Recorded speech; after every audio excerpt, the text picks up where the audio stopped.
your home for original reporting. I'm Michael Toscano. Republican Congressman Brian Fitzpatrick of Pennsylvania says he's going to do what he can to stop the Trump administration from going ahead with a $1.8 billion fund. It's designed to pay people a panel will decide were, quote, victims of Justice Department weaponization.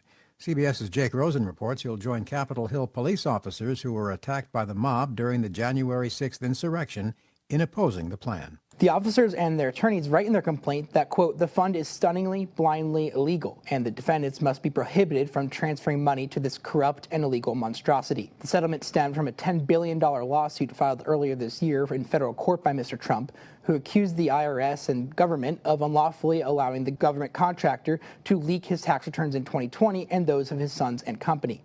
The U.S. military today boarded an Iranian-flagged oil tanker in the Gulf of Oman suspected of trying to violate the American blockade. This as President Trump said he'll renew military strikes against Iran if there's no peace plan soon. We're dealing with people that are, I think, far more reasonable than the people that are really no longer with us. We're dealing with some people with talent, with good brain power, and we're pretty impressed by it. So hopefully those people will make a deal that's going to be great for everybody. Federal prosecutors indicted former Cuban leader Raul Castro and 5 others over Cuba shooting down 2 planes 30 years ago, killing exiles trying to help people escape the island. Chief Foreign Affairs correspondent Margaret Brennan talked with Acting Attorney General Todd Blanche about that. Blanche could not explain what new evidence the Justice Department had to charge a 30-year-old crime. We'll see what happens, but we're freeing up Cuba. It comes as President Trump threatens, quote, a friendly takeover. He's demanded Cuba expel U.S. adversaries. Russia's largest overseas listening post is there. China has one as well. Former Massachusetts Congressman Barney Frank has died, as correspondent Steve Kathan reports. Barney Frank was a colorful and sometimes contentious politician. Ma'am, trying to have a conversation with you would be like trying to argue with a dining room table. I have no interest in doing it. Squaring off with a constituent in 2009, the Massachusetts Democrat served 16 terms in the House. Frank was one of the most prominent openly gay politicians in U.S. history. His most enduring legacy was the Dodd-Frank Act, the 2010 financial reform law that tightened oversight of banks and created the Consumer Financial Protection Bureau. Barney Frank was 86. Harvard University's faculty voted to limit the number of A's given to undergraduates to curb grade inflation. This is CBS News.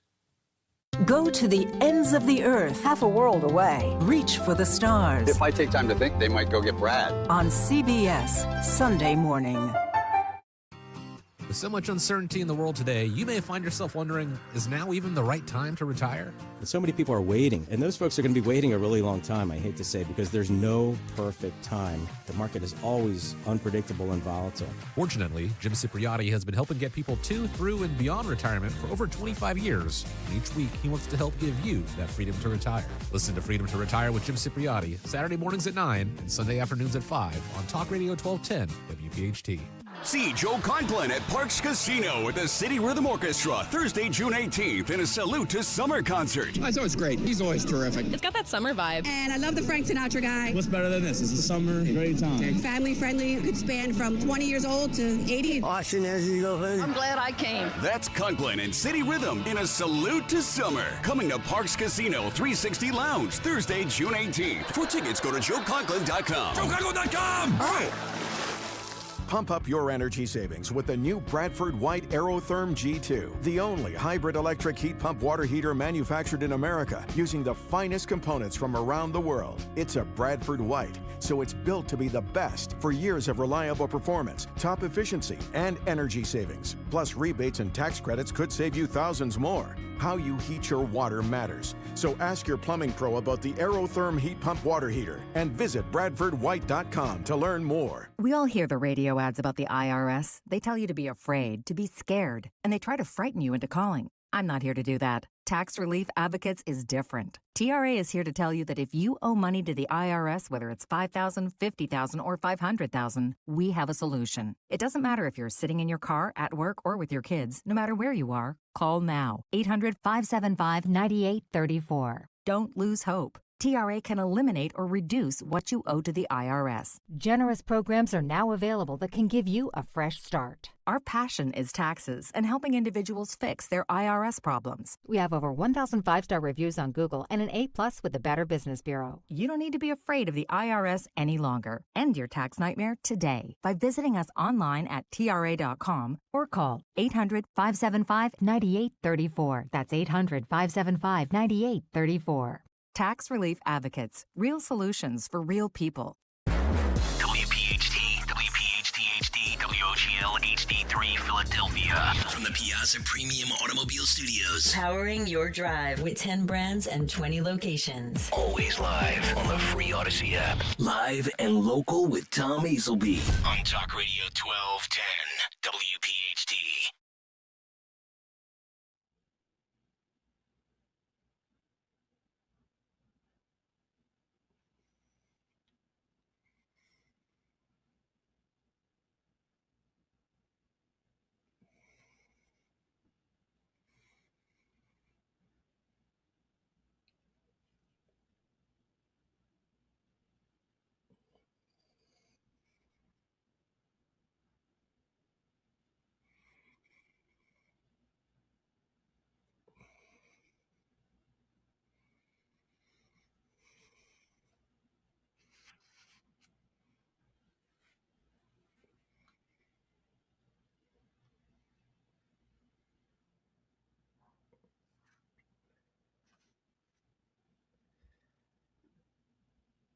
Welcome to the late night show here on Philadelphia, 1210 WPHT. This is your host, Tom Azelby, from 10 p.m. to 1 a.m.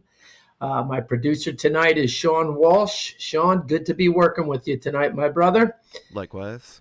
Good to have you. So, don't forget the Tom Azelby Show every Saturday from 8 to 9 a.m. every Saturday, and we're talking more politics there.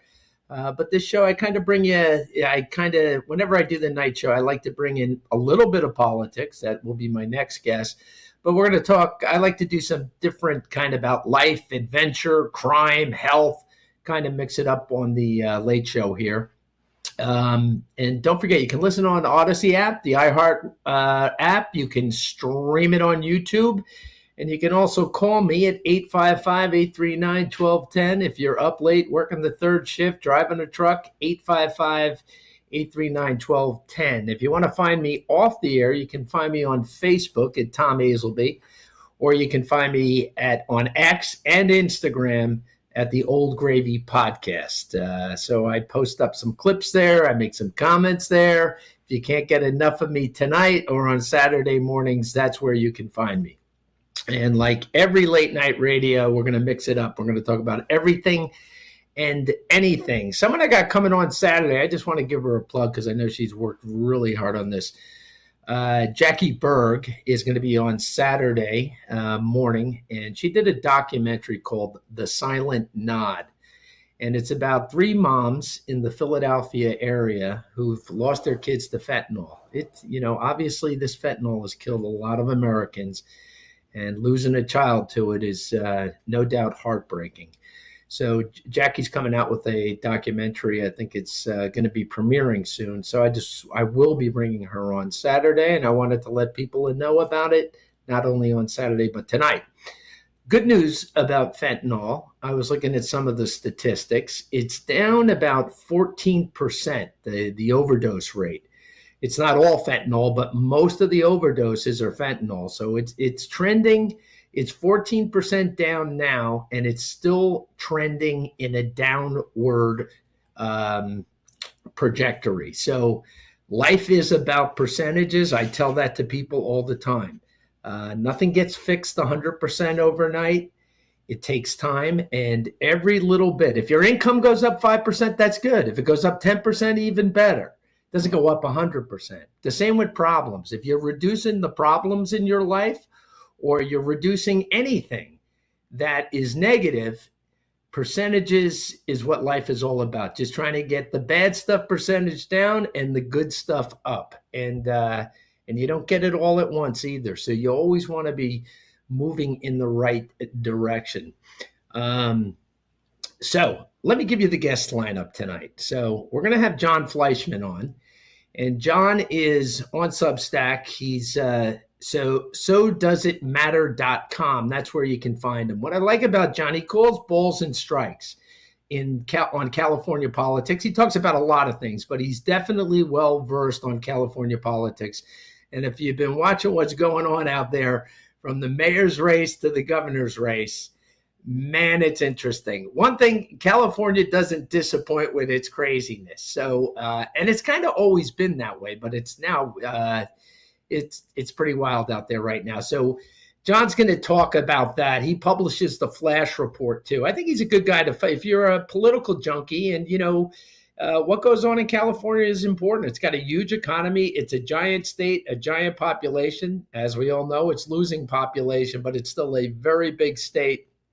And it's a very important state for a lot of resources. And it goes beyond technology. I mean, there's a big farming community up there. And not everyone in California is a Democrat. People think like the whole state is Democrat.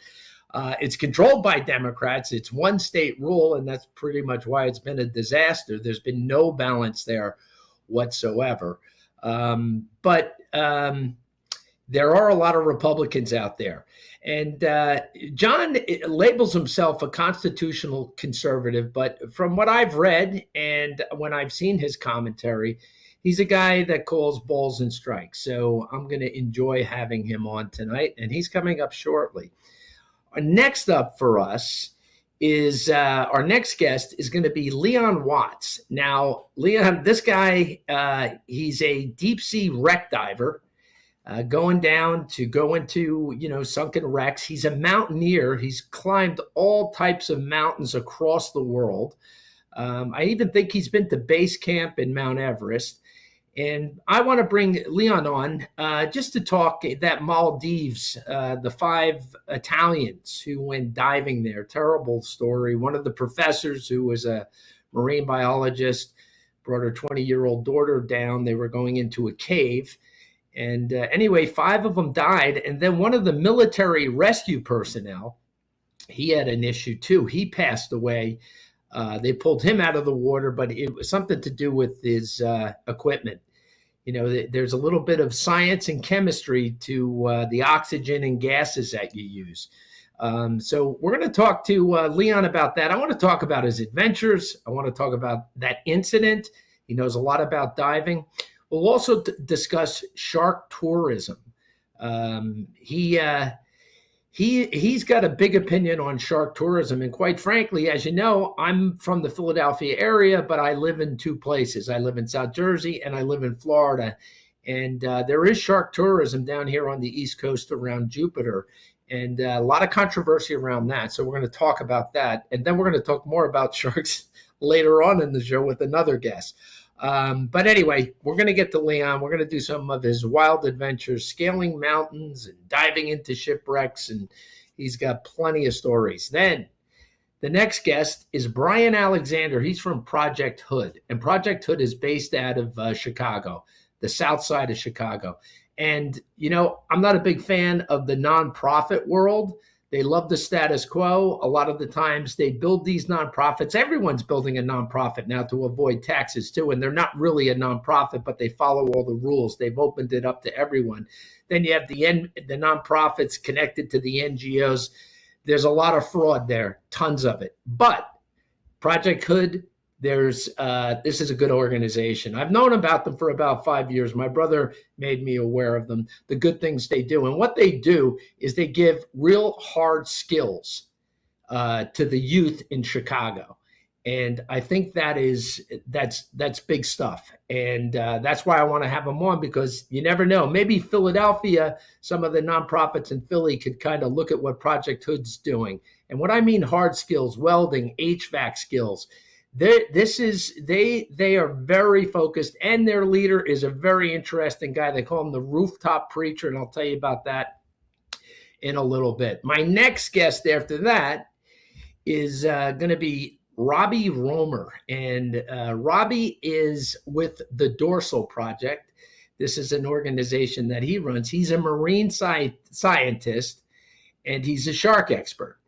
And we're going to talk about sharks. Even the sharks now, because a lot of the waters are getting very clean around some of the biggest ports and harbors around cities.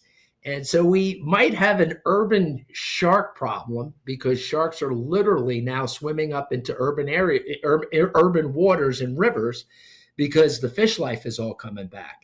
And an important part of Robbie coming on tonight is I had what I believe is a shark encounter, and there was contact. And I'm going to describe the situation to Robbie. I was on a paddle board with a buddy of mine, and I'm going to outline exactly what happened, where we are, and Robbie knows the waters I was in. He's done a lot of research down here in South Florida, so he knows the waters. He'll be able to tell. He knows exactly, probably once I describe it, where I was. And I'm going to let Robbie make a determination if it was a shark attack and what kind of shark. I have my own thoughts about it. No one got hurt, but I believe we got struck. And Robbie will be on the show to let your host know if I have a good case to say I was involved in an attempted shark attack. With that, we'll go to break and we'll be back. This is the Bloomberg Business of Entertainment Report. Bad Bunny knows about bad weather. When the possibility of heavy rains threatened to turn 3 sold-out shows in Colombia earlier this year into a multi-million-dollar washout, he turned to a creative solution. A transatlantic team of brokers, underwriters, and meteorologists set up a temporary weather station inside the stadium. It was linked to a bespoke insurance policy that would pay out if rainfall exceeded a set threshold. The ad hoc fix shows how concert, sports, and live event organizers are rethinking their approach to nature's unpredictability.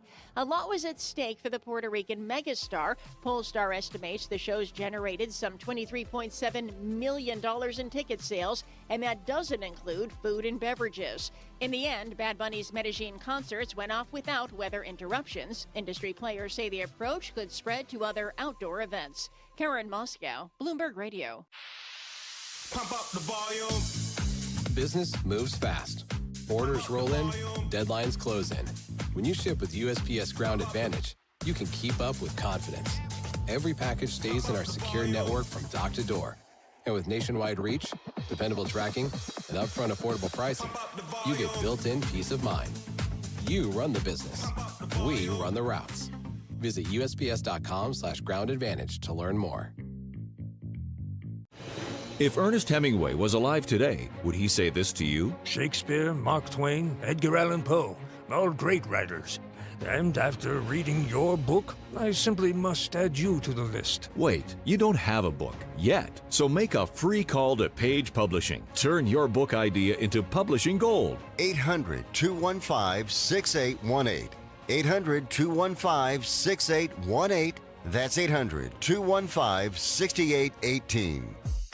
Hi, Dawn Stensland here. You already know how much I love my Chapman windows, doors, and siding, but did you know they also repair screens? And right now, they have some fantastic spring specials going on. Screen repairs start at just $30. When you repair 3 screens, you get 1 free. Mix and match window and patio door screens. Save hundreds with Chapman's in-home special right now, covering up to 30 screens for just $1,500. Or you can drop off your screens at their Westchester showroom, and they'll have them ready for you for pickup, up to 30 screens for just $750. Whether they come to you or you come to them, Chapman's team handles everything with incredible care and precision.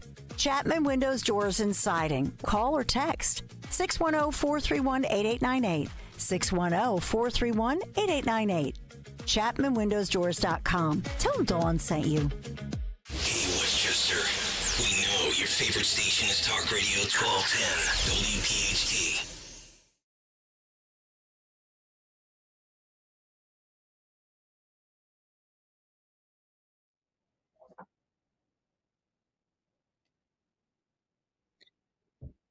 Welcome back to 1210 WPHT. This is the Late Show with Tom Azelby. I want to, I saw something on social media that I found interesting, and I'm going to frame this out for you because I don't want to play the whole clip. And I'm only going to talk about this specific incident because I'll say something a little bit controversial, because it's about vigilantism to a certain degree. Like everything, life's about percentages. There's a little bit balance, but let me just frame it up for you. We're in New York City, and a smaller Hispanic man outside a bodega or a deli, but it's definitely a Spanish neighborhood. And he's just causing trouble. You can tell he's drunk. He's walking around like waving his hands at people, throwing punches at people, just being a neighborhood nuisance. But there's 4 cops right in the area. And even with the 4 New York City police officers standing there, this guy starts throwing a punch at another guy. The cops come over and they're going to break it up. I don't know if they're going to arrest him. They'll probably just write him a ticket, but he's just totally being a pain in the ass in the neighborhood. But when the cops get him and grab him, and there's 4 of them, this little guy slips away. He slips away from the cops and runs down the block. And, people are videotaping. This is how I'm able to watch it on social media. So he takes off down the block, but the 4 cops don't chase him. They're probably like, okay, problem solved. He's out of here. Maybe they had bigger fish to fry on the corner that night. You never know. You never know if the cops are worried about something else in the neighborhood. And so this guy, acting like a jackass, runs down the block. Then all of a sudden, he comes back into the frame. 1 minute later, he's got a big smile on his face, but he looks like he's coming for the cops now. Out of nowhere, you don't see this guy yet. You just see a punch come out of nowhere and knock this guy out right on the sidewalk.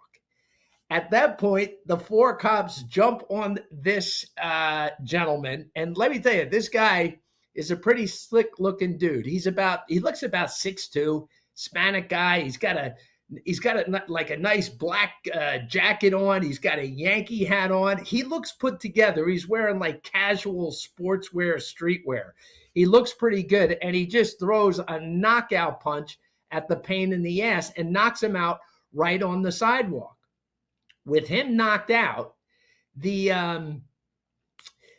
cops have to lock him up. And I loved what he was saying to the camera. And these are people just making the videos on the street corner in their neighborhood. And Sean, let's pull up a little bit of what he's saying. Respect everybody. He was acting outrageous. Everybody seen it. So I don't care. I'm going to go to jail for a cause, not because. This is a cause right now. That man was acting outrageous. With females, disrespecting the officers, running around, pushing people. We don't do that in New York City. Tell the judge I'm guilty. Your Honor, I did it. You know why? Because he was acting a fool, disrespecting females. Okay, so that gives you a little taste of this guy. And believe me, his lecture that he was giving into the camera on the corner, there was a lot more to it, and it was really good. And basically he's saying this is nonsense. This guy just was punching people, harassing people, got wrestled with the cops, ran away, and then he has the balls to come back and start marching right up to the cops. But then he met the big guy with the Yankee hat, who sent them to the cement to go to sleep for a couple of minutes. And, when you watch these things, you understand the police have a lot of limitations today. As he's walking up, the police haven't really made a move on him yet. But, you watch videos now and you watch police, they make numerous requests, step out of the car, put your hands up. They ask people a million times now, and then everyone either acts like a lawyer or they're drunk or high out of their mind, and they just don't comply. And everything just gets worse for them. And obviously the police have to kind of deal with the mess. And, that's just the way of the world now. But this guy, the neighborhood guy, he knocked the guy out. And in the video, he's a hero to the neighborhood. And quite frankly, he did society a favor. And I'm going to tell you why. If the jackass didn't get away from the police, he would have just gotten a ticket. Even if they brought him downtown, which I don't know if they would have. Maybe they just would have wrote a summons for being, disorderly conduct. But this guy is probably a pain in the ass in the neighborhood all the time. And he ran into a guy in the neighborhood, the guy with the Yankee hat, who's worried about his neighborhood. And he knows that the police have limitations, especially on this superficial buffoonery and troublemaking and harassment, and he was harassing women too, that goes on in neighborhoods. And the police, their hands are tied. Everything's a big deal. Everything is a process. But this guy came out and issued justice immediately. Now, one thing about this guy, he would have preferred to have gotten brought down by the police or gotten a summons. Then he probably wouldn't have showed up in court. I'm projecting that would be my guess. So many people get these tickets and they just let them accumulate, and no one's going out with the U.S. Marshals to go looking for you. But this time it's all on camera. He's in the neighborhood. He got completely humiliated in the neighborhood now. He probably had a cracked jaw. And quite frankly, that punch was behavior modification, because just getting a ticket and going to the police means nothing. He'd be out doing his business and causing trouble the next week, the week after, and the week after that. But with this guy stepping up in the neighborhood to give him a little street justice, a little neighborhood justice, and I bet this guy is very well respected in the neighborhood. Based on the way he was talking to the cameras, he looks like a guy that people know in the neighborhood and they know to respect him. And so my belief is he even reduced the recidivism, meaning anything the police did probably would have no effect on this guy's future behavior. Him getting belted like that definitely was behavior modification. As this is all going on, he's getting arrested. He gets his hands behind his back. He does the proper formation to get arrested while he lectures to the camera. And as you heard, he's ready to go to jail or get his summons or whatever. I doubt there would be any real big problems for him. He'll probably get some assault charge, but it would get probably pleaded down to a certain extent, because the little guy, no matter what happened to him, he probably has warrants out on him. He's probably not going to go in to testify against them, probably because he fears him, number one, and number two, he probably has other warrants, so he probably doesn't want to go down there. But he does know, and he behaves properly after throwing that one knockout punch, that he's going to go down and get his ticket. Now, everyone would say, well, he did that, but there's a lot of risk to it. You know what? I don't know if that's true. I think his fortune rose that day because people in the neighborhood respect him. He looks like a guy that probably has a business in the neighborhood too. So he'll probably get more friends. He'll probably get more business. He might even run for office out of that neighborhood. So I actually think his knockout punch probably has a little bit of a return on investment. That's my guess. I'm speculating, obviously. But the bigger concept here is a little dose of vigilantism is good. And that's what we saw in that video. A little dose of vigilantism is good. And listen, when people say violence doesn't solve anything, that's not a true statement. That is not a fact. That is a moral hope. That is a moral hope. People are wishing and telling you that. And people say it so many times, but it's a moral hope. It's not a fact, because violence solves problems all the time. And it's always solved problems. It stops threats. It ends wars. It settles arguments. And violence ends things. A lot of men who have a violent conflict with each other before they start shooting each other, but a lot of times physical altercation between boys and men. I don't know, a lot of girls are fighting now too, but I'm not going to speak on their behalf. But there was respect that was built after a fight. And actually sometimes even friendships would come out of a violent altercation between people or between young men.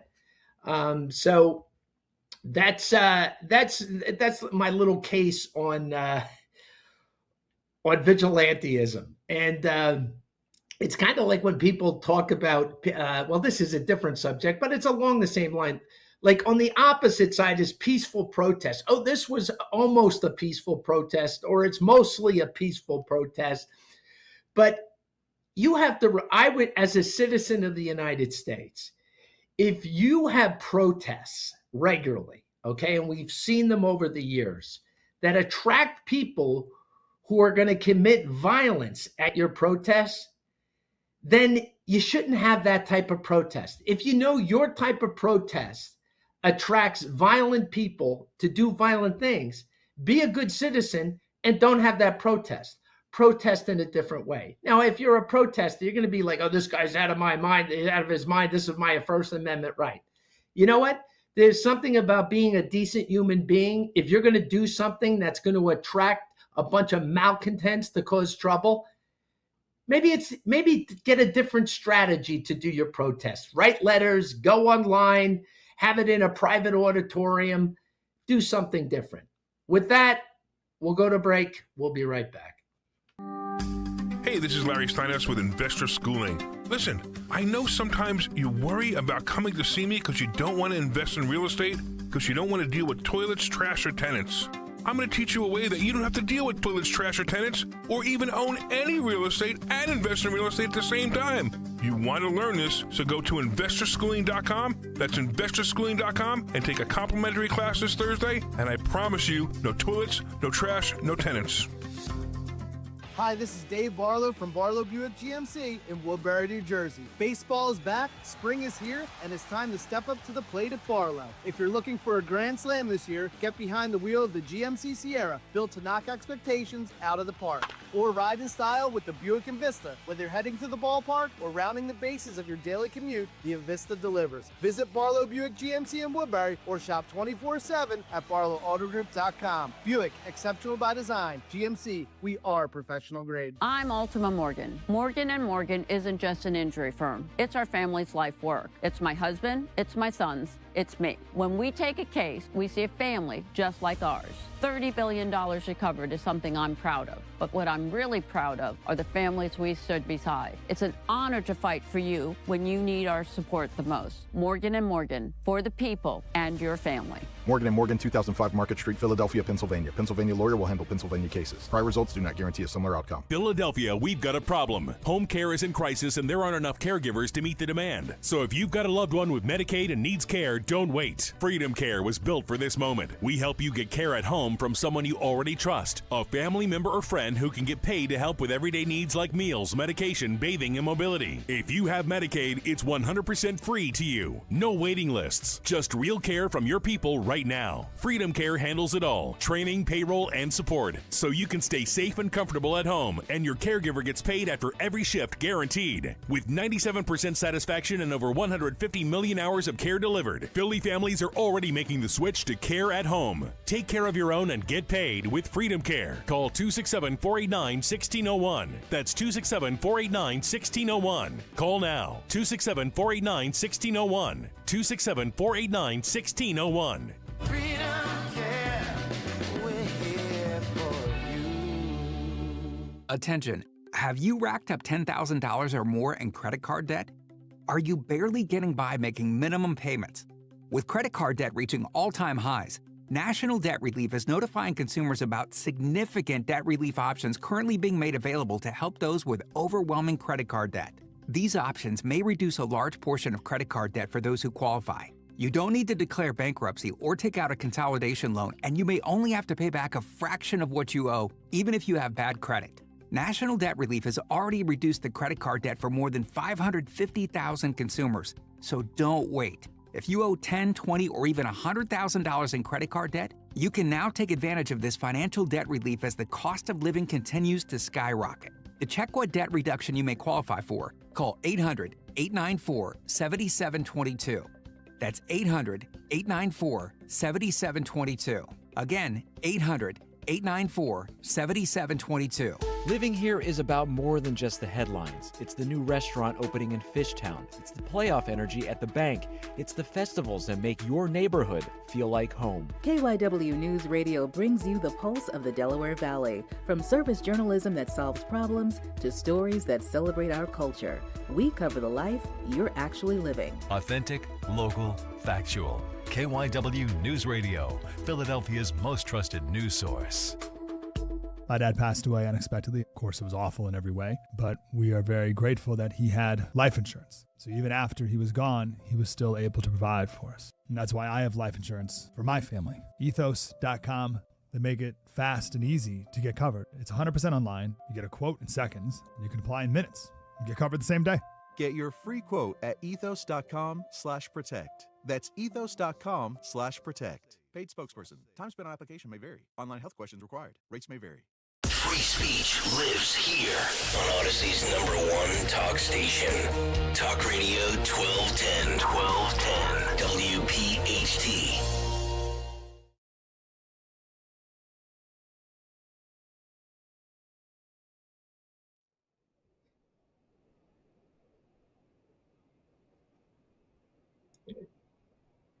Welcome back to the Late Show here on Philadelphia 1210 WPHT. Your host, Tom Azelby. I want to give you a little breakdown on how California has some weird politics out there. Really weird how they do it. It's not your standard primaries where you have the Republican primary, you have the Democratic primary, and then you pick your two winners and then you put them in the ring on election day. In November. So I'm going to explain to you, because this mayor's race in California is very interesting. Even if you're not into politics, I mean, there's so much theater going on out there. It's worth looking into and following it, especially if you're a news junkie. But let me explain how it works. The primary, it's on June 2nd. This is for the Los Angeles mayor's race. So on June 2nd, there's a primary. They have 14 candidates. It doesn't make a difference. I think you get on there by signatures. If one person of the 14 who are now running, 14 people in the primary, forget if they're Republican or Democrat, there's 14 candidates. If one happens to get over 50%, they're automatically the mayor. That's all you need to do in the primary. Then you don't have to go on November 3rd to vote. If in the primary of these 14 candidates, mixed of Republican, Democrats, the Socialist Party, the Green Party, who I'm sure they're all represented out in Los Angeles because that's the type of place it is. But you only have to have one to get over 50%. Now the mayor right now is Mayor Bass. So I guess she would love to know that she would get over 50%. All this would be over for her and she's going to get another term. So what happens if no one gets over 50%, which is most likely? So when no one gets over 50%, they take the top two candidates. And then the top two candidates have a runoff. And that runoff is on November 3rd. So you can, in Los Angeles, you can have a Democrat running against a Democrat. You could have a Republican running against a Republican. That's never going to happen in Los Angeles. But in Los Angeles, there is a possibility that the guy, Spencer Pratt, who's from the right, he's scoring in the top 3 in the polls. Actually, he's number 2 based on percentages. So right now, he was a reality TV star. Right now, it looks like after June 2nd, that it's going to be him against Karen Bass. It's not an absolute because there is this woman called Rahman. She's on city council. She's a socialist, a Democratic Socialist of America, which is now let me tell you, that party's got a lot of power inside the Democratic Party. They're using the traditional Democratic Party. They're like a parasite in there. They have to play within the Democratic Party. But when you hear them talking amongst themselves, they're really there to get rid of the traditional Democrats and take over and bring their socialist platforms. And you've seen it. You saw it with Mondami in New York City, and you're seeing it all over the place, quite frankly. It's definitely growing, and they are winning some offices. So the third place person is this lady named Roman from City Council. Matter of fact, what's one of her, something like she's getting rid of barbecues or something. She's going to limit barbecues. I don't know how she's going to do it. I don't have all the facts on it. But anyway, she's like, this is the nonsense. They should not be getting it when you use your barbecue. I'm from a small town in South Jersey. They were telling everybody no mow in May because the whole town, the Democrats have taken over the mayors, the council, and they have this thing, no mow in May. That means don't use your lawnmower in May. Let your lawn grow really high so you don't put any CO2 out into the environment. Now, why that's not the smartest move is because once your grass grows that high, you're going to have to elevate your lawnmower really high. You're going to have to cut it at the highest level. Then you're going to have to cut it at a medium level. And then you're going to have to cut it at the lower level. So in the end, everyone's lawn is going to look like crap. And then you're going to have to cut it 3 times to get it down to looking the way it should look, putting out the same amount of carbon dioxide.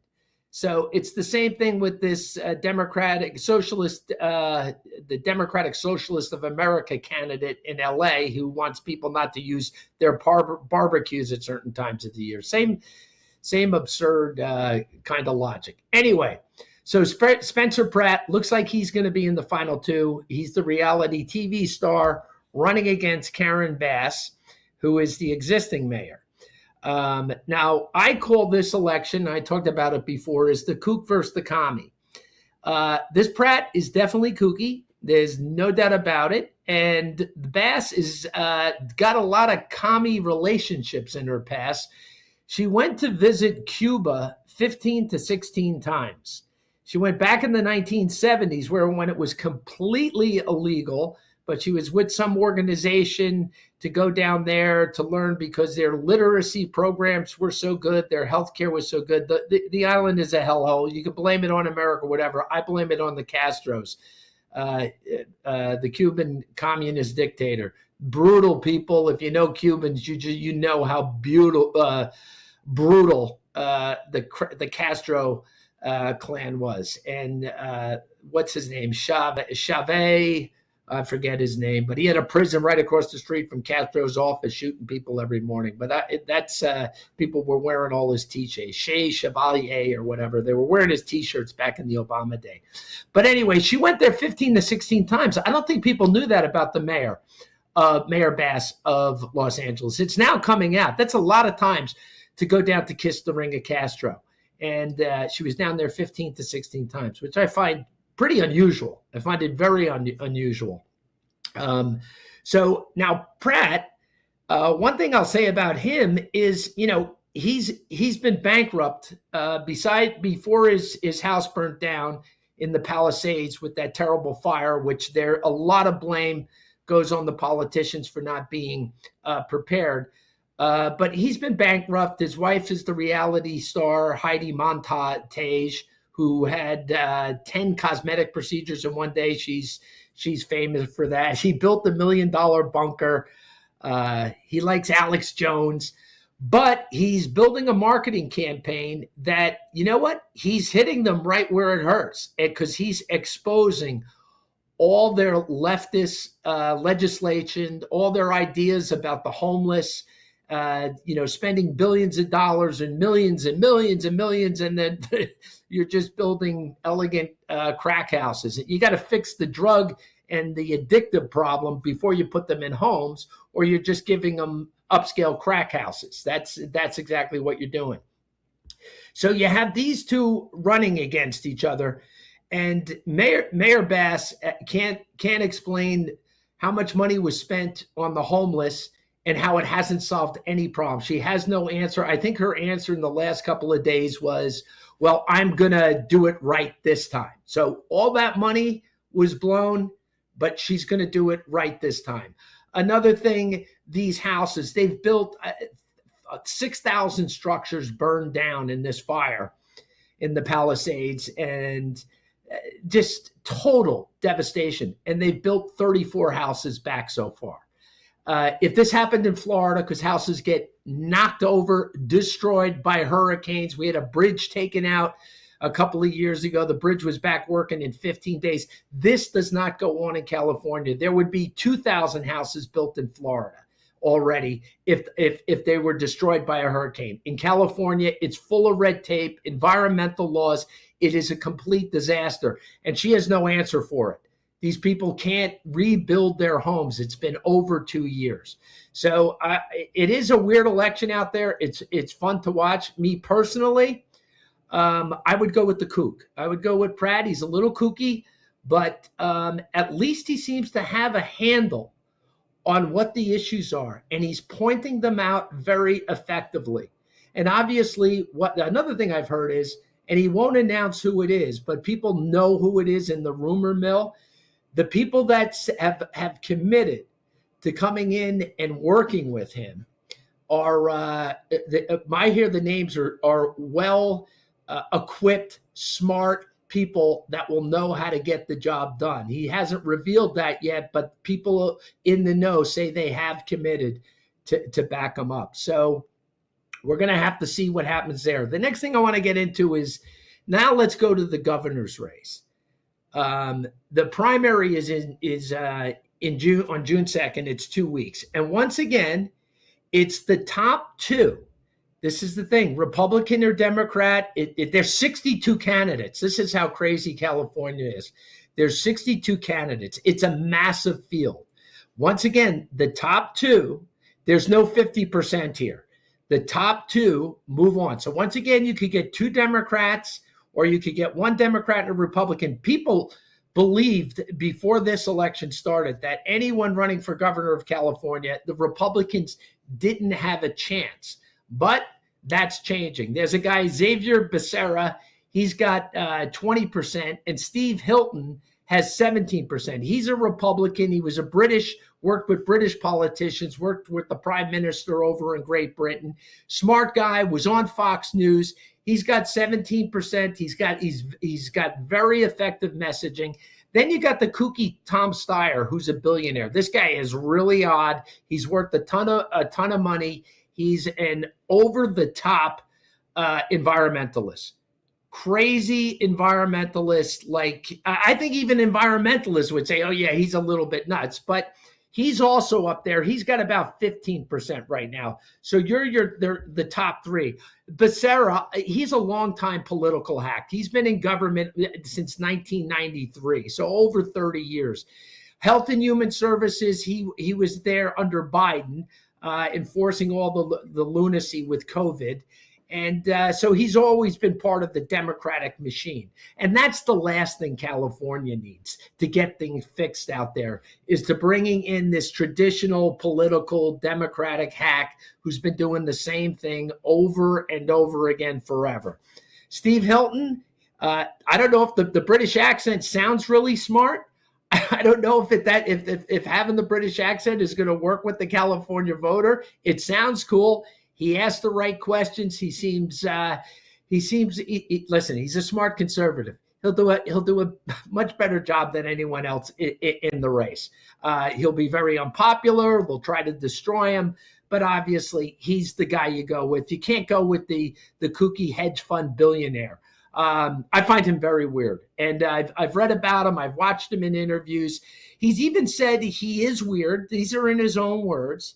He's admitted that he's weird, he's strange, he's different.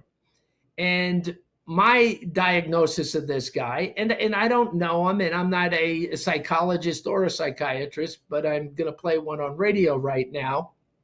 I think he's on the spectrum. There's something there with him. I think he definitely might be on the spectrum. With that, we're going to take a break. We'll be back. Hey, it's Rich Zeoli. You know my friends at Bob's Little Sports Shop. The entire team is fantastic. Family owned and operated for more than 60 years, helping us find the perfect firearm. learning how to use it safely and effectively. Bob's will help you every step of the way, even through the permit application process. They have hands-on training with certified NRA instructors and range safety officers to help you. Ladies, you got to sign up for one of their last women's events for the summer. It's coming up Sunday, June 7th, starting at 2 p.m. The event is perfect for beginners or experienced shooters. No firearms ID card, no experience needed. Visit bobslittlesport.shop.com to sign up for Bob's all-female shoot. But you got to sign up because this event will fill up. And guys, it's the perfect place to get gear, ammo, and of course the absolute best selection of firearms anywhere with the best people. bobslittlesport.shop.com. This ad sponsored by Bob's Little Sport Shop. Patrick was way behind on his IRS taxes. I was in way over my head. The total amount ended up being somewhere just over $30,000. $30,000. Then the IRS came to collect. Started getting letter after letter. A lien had been filed against me. They were going to basically hang me completely out to dry. He had to do something. That's when I reached out to Optima Tax Relief. Patrick's life quickly got a lot easier. It was very easy, pretty much hands off. They picked up the ball and ran with it. And how'd it go? I couldn't believe it. I had to ask 2 or 3 times. I saved an incredible amount of money. How does Patrick feel about Optima? Couldn't be happier. They definitely helped me. Optima Tax Relief, the best place to call. They're the best in the business. Do what Patrick did and call Optima Tax Relief for a free consultation. Call 800-354-2840. 800-354-2840. 800-354-2840. Optima Tax Relief. Testimonial from an actual client. Some restrictions apply. For complete details, please visit OptimaTaxRelief.com. Carpal tunnel syndrome, heart failure that doesn't improve with common medicines. These are some signs and symptoms associated with ATTR-CM, or the cardiomyopathy of ATTR amyloidosis, a serious heart condition with symptoms that get worse over time. Amvuttra, vutrisiran, is a prescription medicine given by a healthcare provider that treats ATTR-CM in adults to reduce heart-related death, hospital stays, and urgent visits.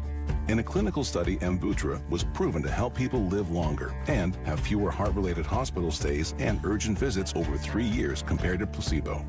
Amvuttra lowers the amount of vitamin A in your blood, which can affect vision. Other side effects include pain in the arms or legs, pain in the joints, and shortness of breath.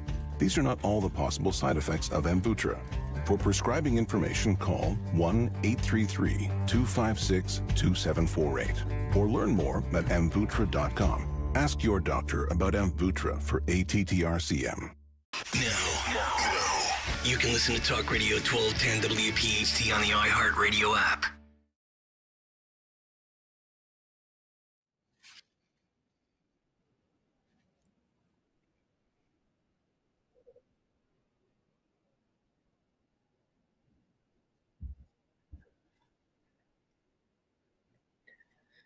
Welcome back to 1210 WPHT here in Philadelphia. This is Tom Azelby doing the late show from 10 to 1 a.m. this morning. So we got plenty more to talk about before I check out for the evening.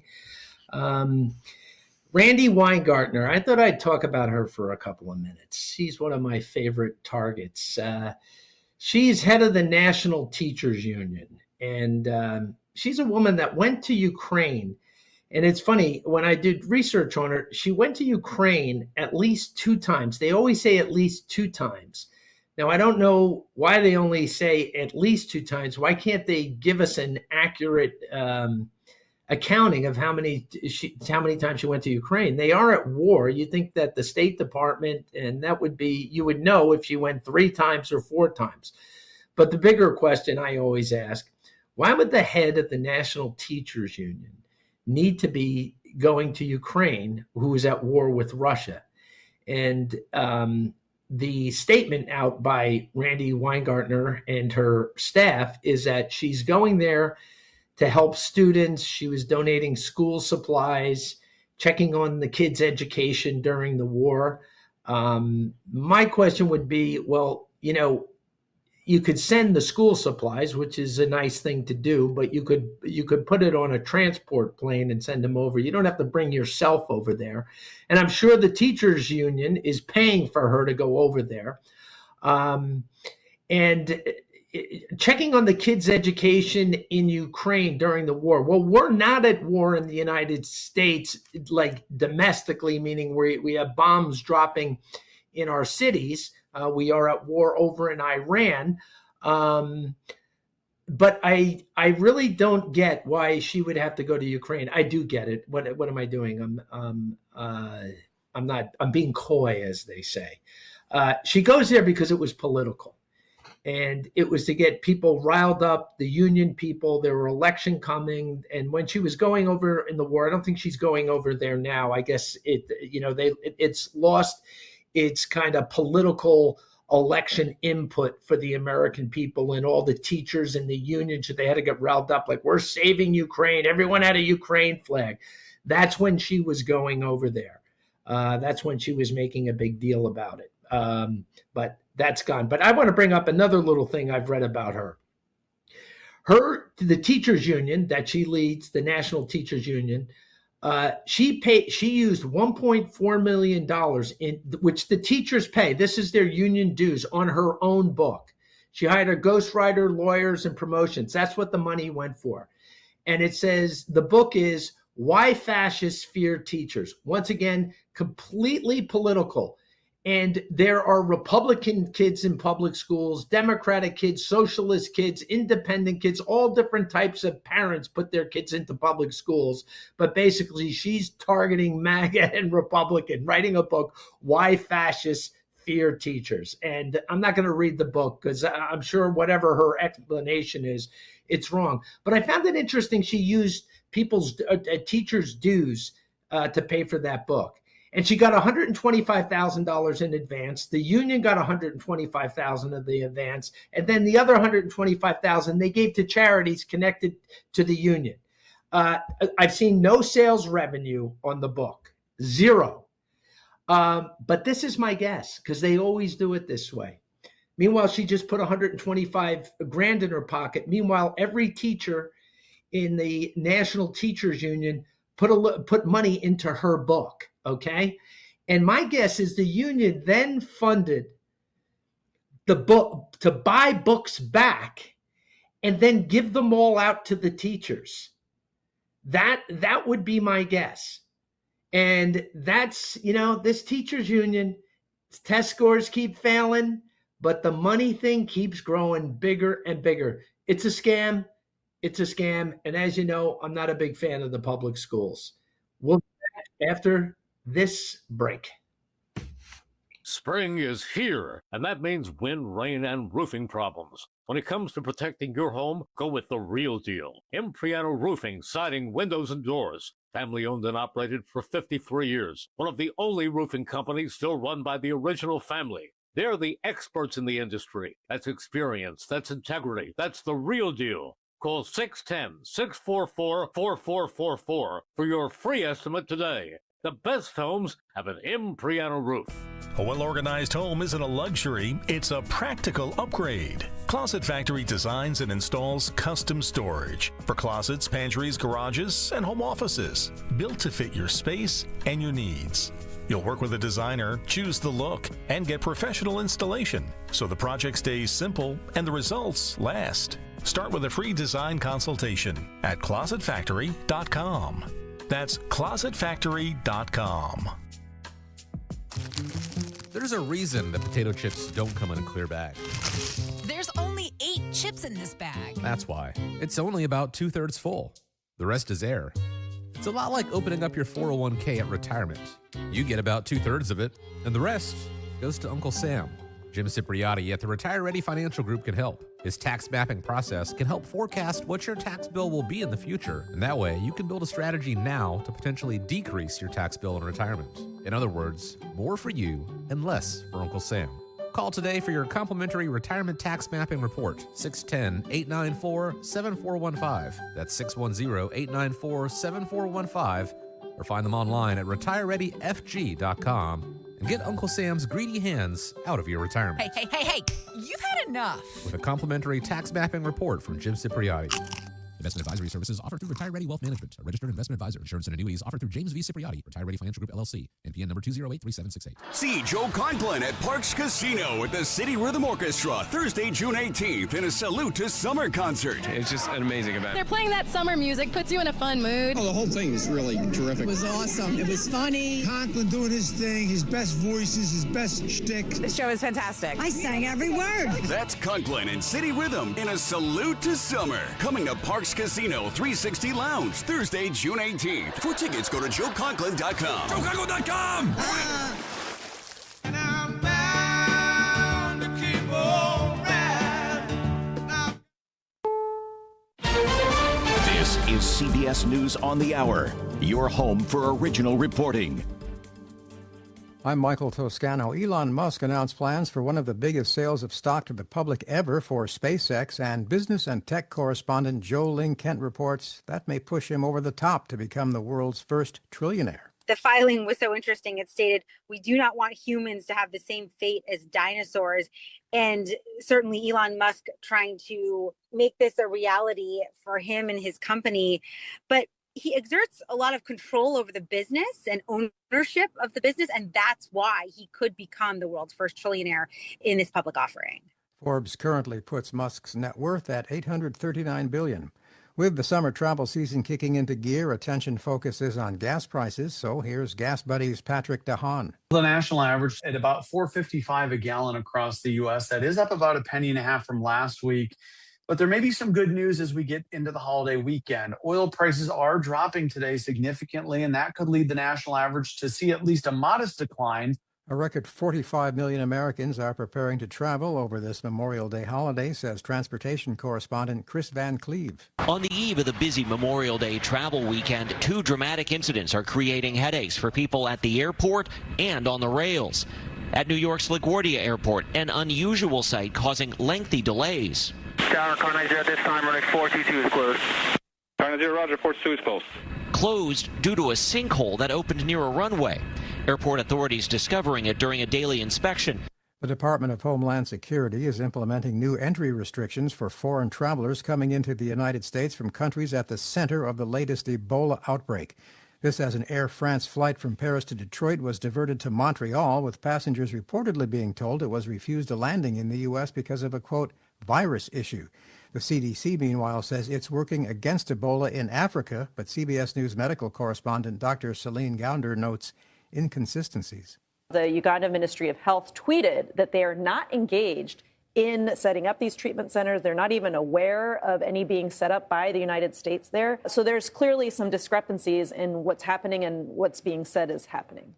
Single women in Generation Z are outpacing the men of their generation when it comes to becoming homeowners. Single Gen Z women accounted for 35% of all home buyers in their generation, compared to 18% of single Gen Z men. That's according to new data from the National Association of Realtors, based on a survey of home buyers from July of 2024 to July of 2025. Correspondent Jim Crisula reporting. This is CBS News. Every Sunday, moderator Margaret Brennan goes face-to-face with top leaders to make you better informed. Face the Nation, Sunday on CBS and streaming on Paramount+.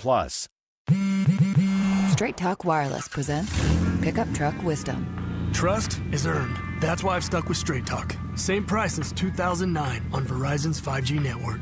Cause shoot, anyone can make a promise. Keeping it for years, that means something. Now plans starting at $25 a month with 4 lines. Find us at straighttalk.com and Walmart. Straight Talk Wireless. Straightforward. Always. Same price claim applies only to the base monthly price of our $45 plan from October 2009 to present. Ready or not, summer is coming, and Wayfair's Memorial Day clearance is on now. Right now through May 25th, get up to 70% off everything home at Wayfair. Plus, score amazing doorbuster deals all sale long and surprise flash deals on Memorial Day. We're talking thousands of products at every style and budget. Now is the time to save big on must-haves for your patio, backyard, and beyond. These savings won't last, so don't wait. Shop Wayfair's Memorial Day clearance now through May 25th. Wayfair, every style, every home. Well, there's a hell of a sale going on. No, wait, it's a sale of hell. Who hath summoned me to this realm? Clearly, South Park Satan has heard. Hell is for sale. That's the unincorporated town of Hell, Michigan. It's roughly 7 acres and it's about 20 miles northwest of Ann Arbor. When it was first settled in 1838, local farmers could be paid for their grain with home distilled whiskey, and wives used to explain their husband's whereabouts by saying, "He's gone to hell again." The price? A hot $625,000. Michigan's tourism website calls it a quirky must-visit destination. Uh-oh. We shall open the gates of hell. Rise up to the earth. But the website doesn't promise Satan will be an attraction. Allison Keyes, CBS News. Target reports some of its best quarterly sales in years. They're remodeling stores and trying to reclaim a reputation for stylish, affordable clothing. Michael Toscano, CBS News. Carpal tunnel syndrome, heart failure that doesn't improve with common medicines. These are some signs and symptoms associated with ATTR-CM, or the cardiomyopathy of ATTR amyloidosis, a serious heart condition with symptoms that get worse over time. Amvuttra, vutrisiran, is a prescription medicine given by a healthcare provider that treats ATTR-CM in adults to reduce heart-related death, hospital stays, and urgent visits. In a clinical study, Amvuttra was proven to help people live longer and have fewer heart-related hospital stays and urgent visits over 3 years compared to placebo. Amvuttra lowers the amount of vitamin A in your blood, which can affect vision. Other side effects include pain in the arms or legs, pain in the joints, and shortness of breath. These are not all the possible side effects of Amvuttra. For prescribing information, call 1-833-256-2748 or learn more at amvuttra.com. Ask your doctor about Amvuttra for ATTR-CM.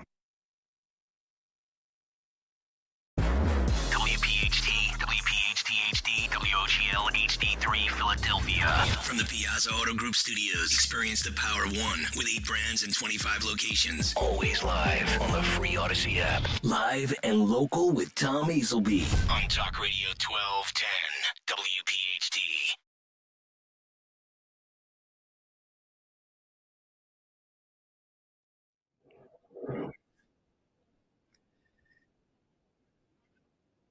Welcome back to the Late Show with Tom Azelby here in Philadelphia on 1210 WPHT. My next guest, I've been looking forward to this, Leon Watts. He's an adventurer. He's based out of Tampa, and the reason I'm going to tell you that because if you want to get diving lessons or free diving lessons, he's down there. But let me just give you a little more. He's a deep sea wreck diver, and he's a mountaineer. So if he's not in the mountains, he's under the water. And his expeditions have spanned 5 continents. He's an international trekking and adventure guide. And I'm excited to talk to him about quite a few things. So, Leon Watts, welcome to the Tom Azelby Show. Hello, Tom. Thanks for having me.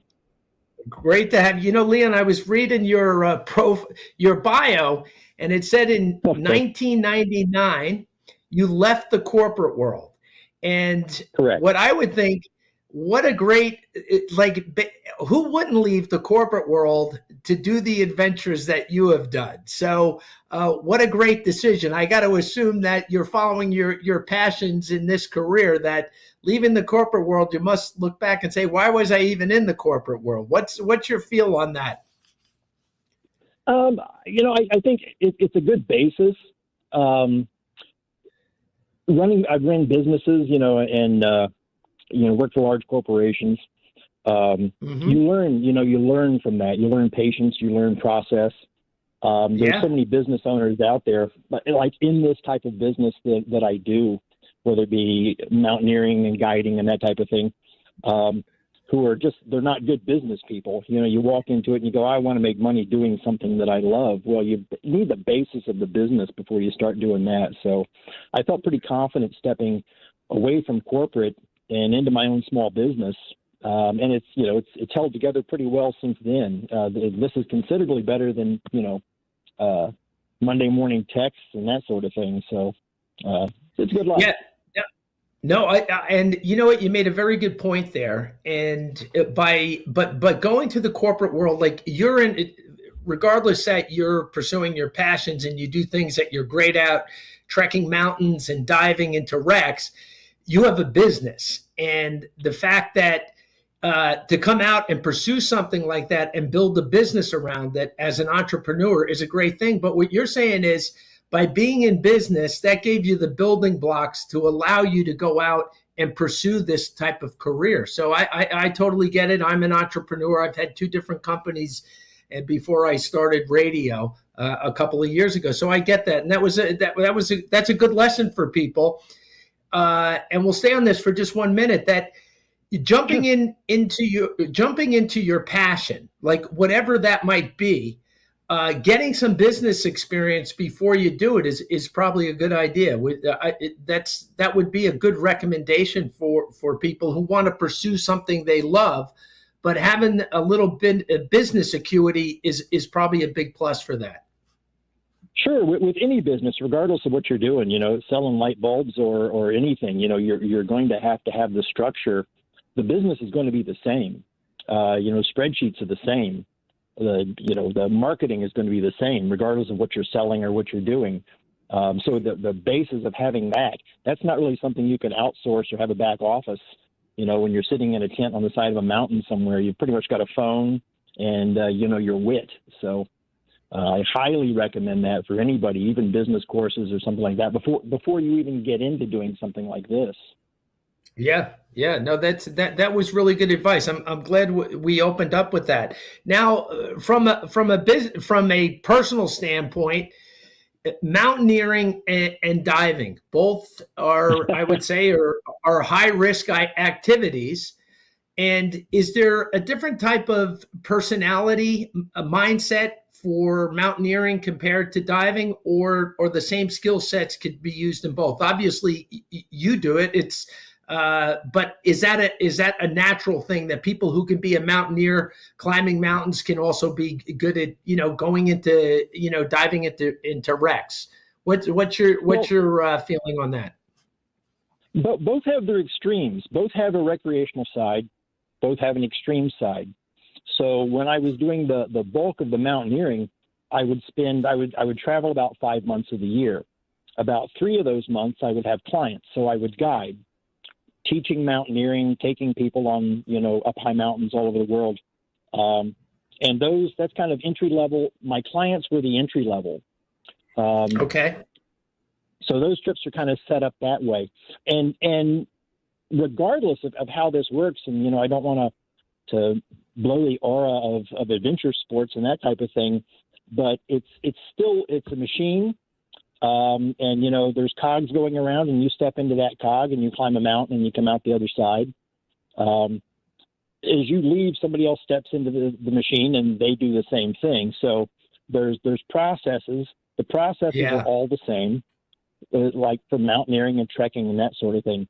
Now, that would be the 3 months of the year. Then for 2 months of the year, I would just load up a bag and travel someplace and do the more extreme side, which is I'd say the more dangerous side. Like I said, there are extremes in every sport. So those 2 months I would go explore and I would go travel and I would kind of hook up with other mountaineers and join expeditions, big expeditions to do other mountains. So there's 2 different types, 2 different sides. One much more inherently dangerous, and one much more structured and something you'd actually take people to do. I would call it entry level for the most part, like trekking and then into mountaineering. There's an entry level for that, and then there's a more extreme side. Let me ask you this: where, like, if there's people listening tonight and they, I was just talking to a friend. He's 62 years old, and he's training to go mountaineering in the Alps, and he fell in love with it. He lives in Colorado now. He used to be, and he said he was golfing and playing tennis, and he so regrets that it took him so long to find his passion.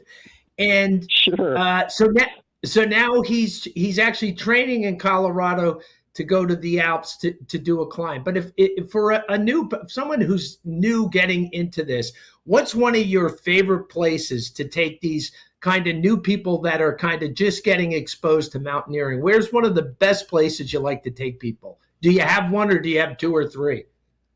I've got 2 or 3.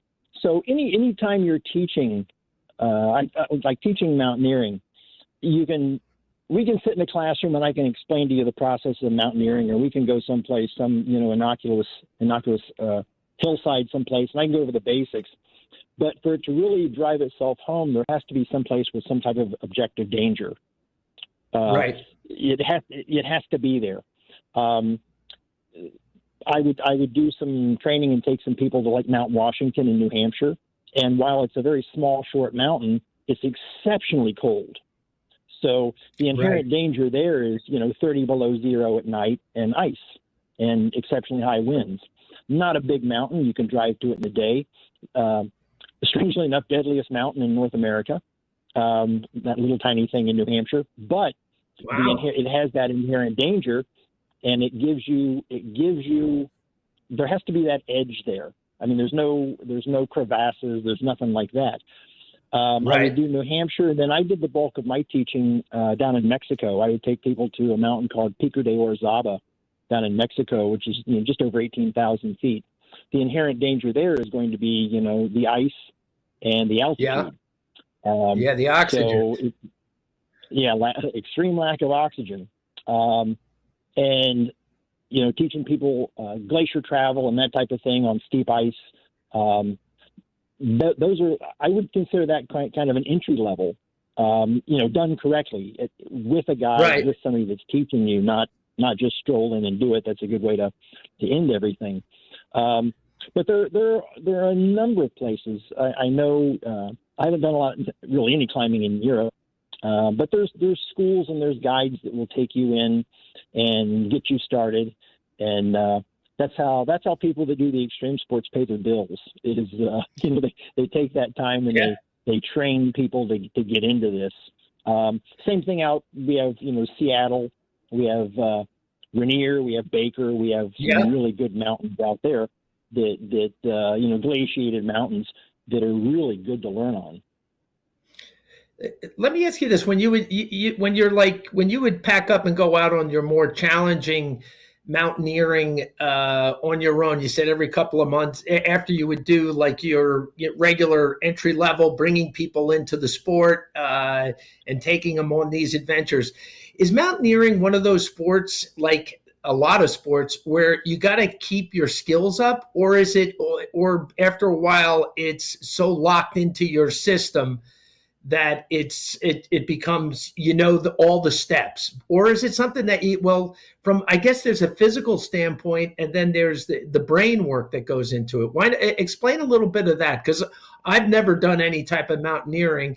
I think I've done rappelling a few times. So what is like the mental and the physical? And is that something you have to stay on top of to take on these bigger adventures? Yes. Fast answer, yes.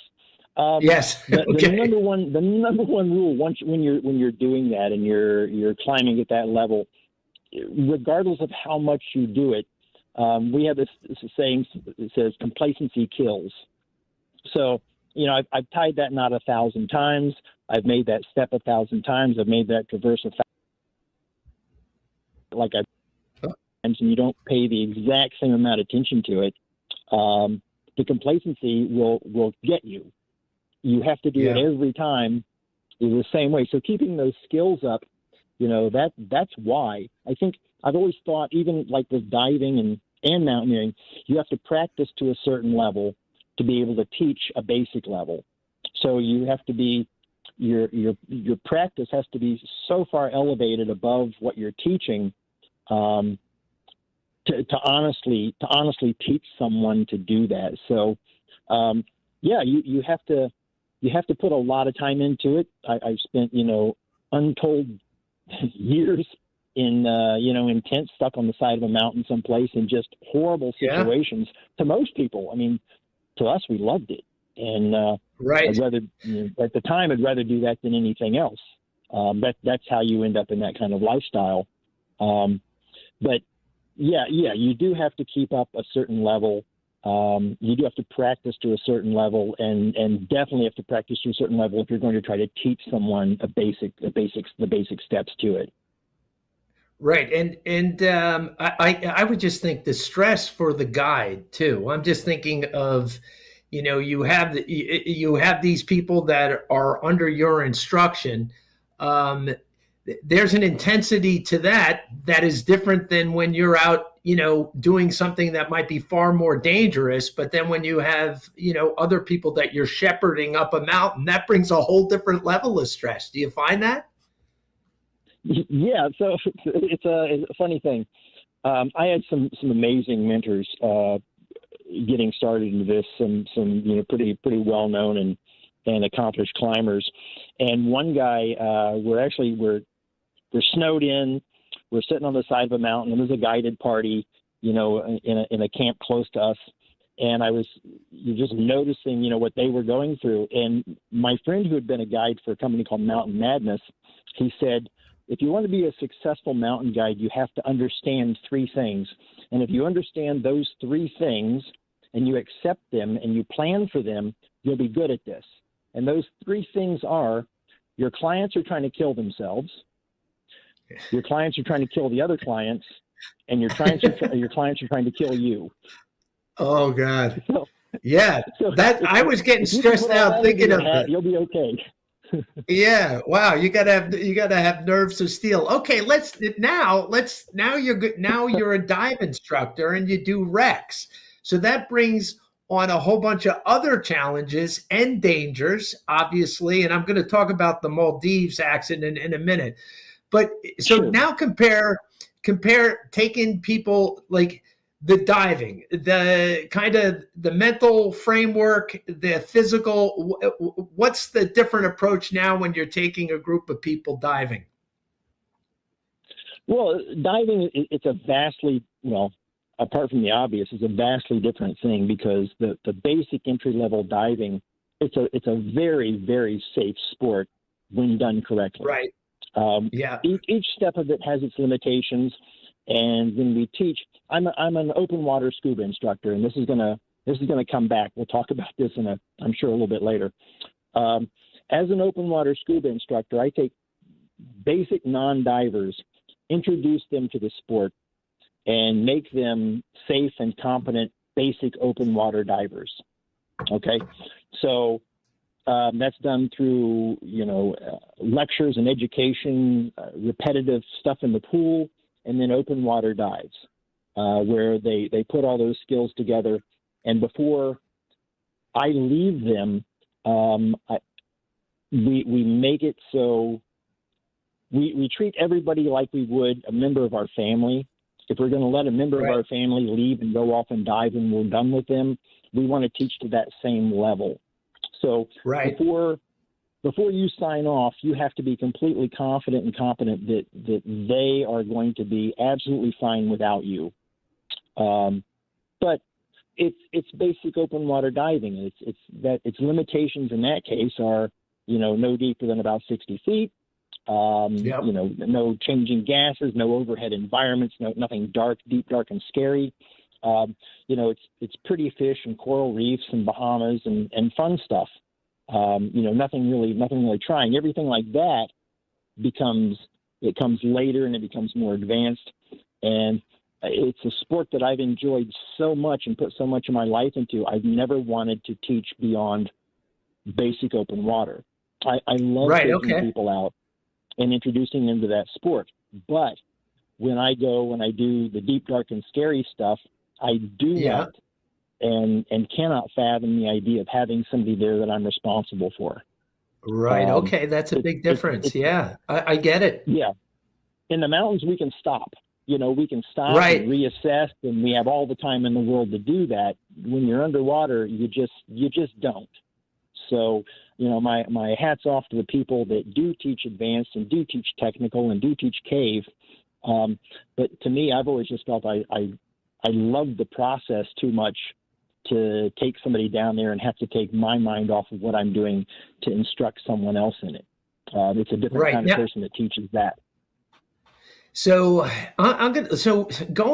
do you go inside? Like, I read the book Shadow Divers years ago. I read it and I loved the book, and I thought it was insane going into that submarine. If anyone wants to read it, Do you go inside some of these wrecks, or do you dive at a deep depth and then you circle around it, or do you actually go inside these wrecks? So basic diving is external survey, which means you swim around it and look at it. Yeah. Wreck penetration is technical diving, and that's what I do. Shadow Divers is written by John Chatterton. He's a good friend of mine, really, really nice guy. He actually retired down here in Florida, close to me. We go in, and it is it's special training. It is a lot of repetitive stuff. It is years and years and thousands of dives before you should be doing that. There's anytime you go into an overhead environment, you should be specially trained specifically for that overhead environment. I'm a deep wreck diver. I'm a deep wreck penetration diver. I am not a cave diver. They're two vastly different things. To me, I love the history of the wrecks. Yep. I love navigating through wrecks. Wet rocks just don't hold that interest to me. I understand it. I've done it, but it's really not my thing. Two entirely different worlds. Yeah. And for me, I would like to. I still might do a clinic or something, and I might do it with my kids, and maybe we'll do it over in Tampa over there. My son goes to school there, but I'm in the water a lot, and I would like to learn how to free dive to a certain extent, and I actually think my kids would too. What do you think about free diving? So everyone knows that's just holding your breath, but there's a technique to it. There's a very technique you have to learn. Tell the audience a little bit about free diving, and you might have a customer lined up coming over for a clinic with his kids over from Jupiter. So tell me about free diving. I know there's some risk to that too, obviously.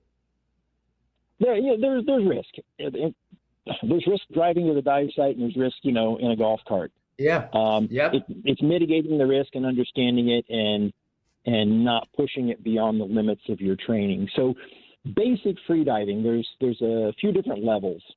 Level 1 is you're limited to about 60 feet and, a certain amount of time.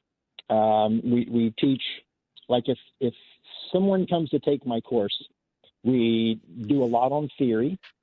So you understand what you're doing, you understand the gas laws and what's going on in your system and how your body is going to react to the pressure. For anybody who's curious, free diving is diving without a tank, and dropping down. And a lot of times we use it there's two different ways to do it. There's spearfishing, which is very popular here in Florida, and then there's also the people who do it competitively. And they do it competitively. They can do depth, they can do distance, or they can do just static breath hold competition. How long can you hold your breath? How many laps can you do in a pool underwater? Or how deep can you go? That's competitive. The popular side that we spend a lot of time doing here is going to be the spearfishing side. Yeah. And there's shallow spearfishing stuff, and then there's blue water spearfishing stuff. So do you teach the spearfishing too? Yes. Yeah. Yeah. See, that's really cool. That's another thing that's really interesting. Spearfishing. You're like in the water. You're holding your breath, but you're fishing, which seems like a really neat sport. I did want to ask you this: when people do the free dives for depth, what are some of the depths they're hitting with free diving, with holding their breath? How far are they going down? Some of these free divers. It's wildly amazing. So there's different ways they do it. There's guys who do it with fins. There's people who do it with no fins, and they're dropping down a line. And these guys are hitting in the range of 400 feet. That is crazy. Wow. That's on a breath. And these are otherworldly people. The mental ability of these people, physical, exceptionally physically fit people can do this pretty well. The mental ability to go down 100 feet, holding your breath, and to look up and realize you have 100 feet between you and the surface, and you're on a breath. there's a mental aspect to that you have to get through. Freediving is a mental sport. It is. I take 55-year-old business guys all the time and take them out, and I get them to hold their breath for 3.5 or 4 minutes, and can get them down to 60 feet. And that's wild. On the golf course, it is not. Yeah. That at that level, it's a mental sport. It's far less a physical sport. That is, who I heard was really good at it? Tiger Woods. I read an article in Outdoor Magazine a few years ago. Leon, with that, I got to go to break. I want to bring you back. I want to talk about the Maldives, and I also want to talk about the shark tourism business. So we're going to go to break. Absolutely. We'll be back with Leon Watts. We'll be right back.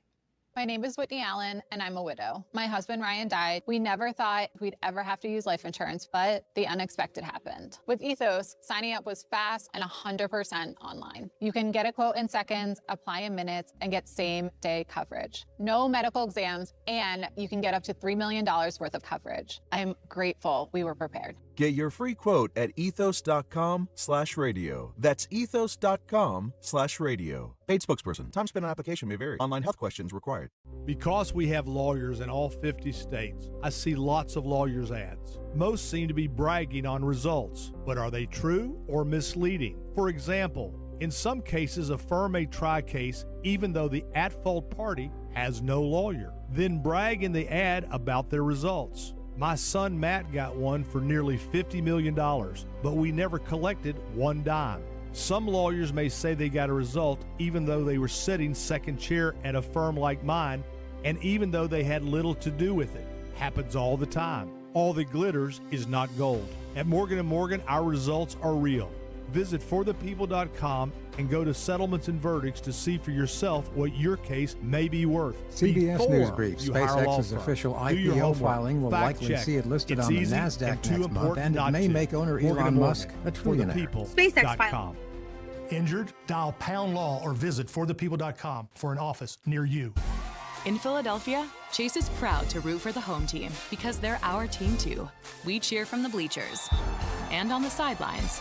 We cheer for gymnasts and quarterbacks. And with more than 80 local Chase branches and 5,000 nationwide, we are right beside you, Philadelphia. Neighborhood bankers, digital tools, national strength. Chase, make more of what's yours.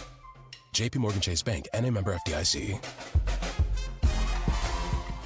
If you're in the Philadelphia area and caring for a loved one with Medicaid, get paid starting today. Freedom Care has already helped over 162,000 families get the care they deserve, with 97% satisfaction and more than 8,000 five-star reviews. If you have Medicaid, you need to hear this. You may qualify to choose a caregiver you already trust, a family member or friend, and they can start getting paid. No agencies, no strangers, just someone you know, helping with meals, medication, bathing, mobility, and more. This service isn't for later, it's for right now. It's 100% free to you through Medicaid, and caregivers get paid right away after their shift. Find out if you qualify today. Call 267-535-2174. That's 267-535-2174. Don't wait. Call 267-535-2174 now. Again, that's 267-535-2174. Freedom Care. Get paid to care starting now.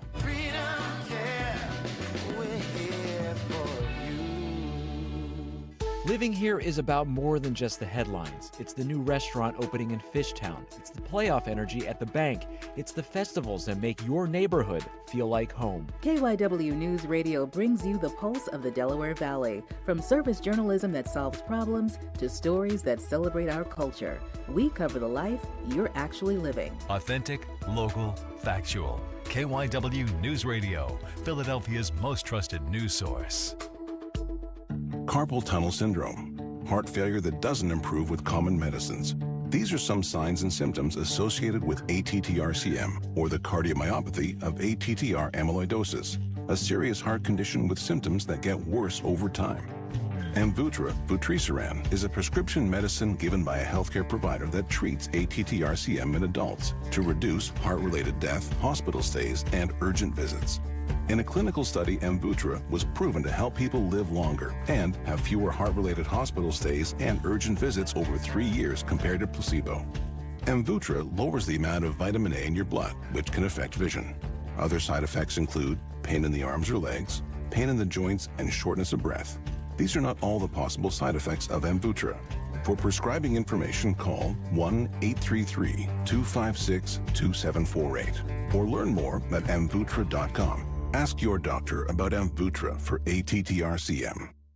Join WPHT and Nick Hale in supporting the 39th annual Bend to the Shore Bike Tour, Sunday, July 26th. Ride 10, 30 miles, or 65 miles, or just make a donation. Visit bendtoshore.org and enter code NICK1210 to get $25 off the registration fee. That's shore.org, promo code NICK1210. The Bend to Shore Bike Tour provides financial relief for the families of fallen and critically injured first responders and is organized by Families Behind the Badge Children's Foundation. Hi, this is Larry Steinhaus, and I want to let you know that I buy houses. I buy houses from people that may be a tired landlord, maybe somebody who's having trouble selling their house, or maybe someone who needs to sell their house quickly. Well, all you need to do is call 855-939-1137. That's 855-939-1137, and I promise to answer the phone and help you with your situation. That's right, your house may be cluttered. It may be a house that a relative left you, or it may just be a house you just want to get rid of. 855-939-1137.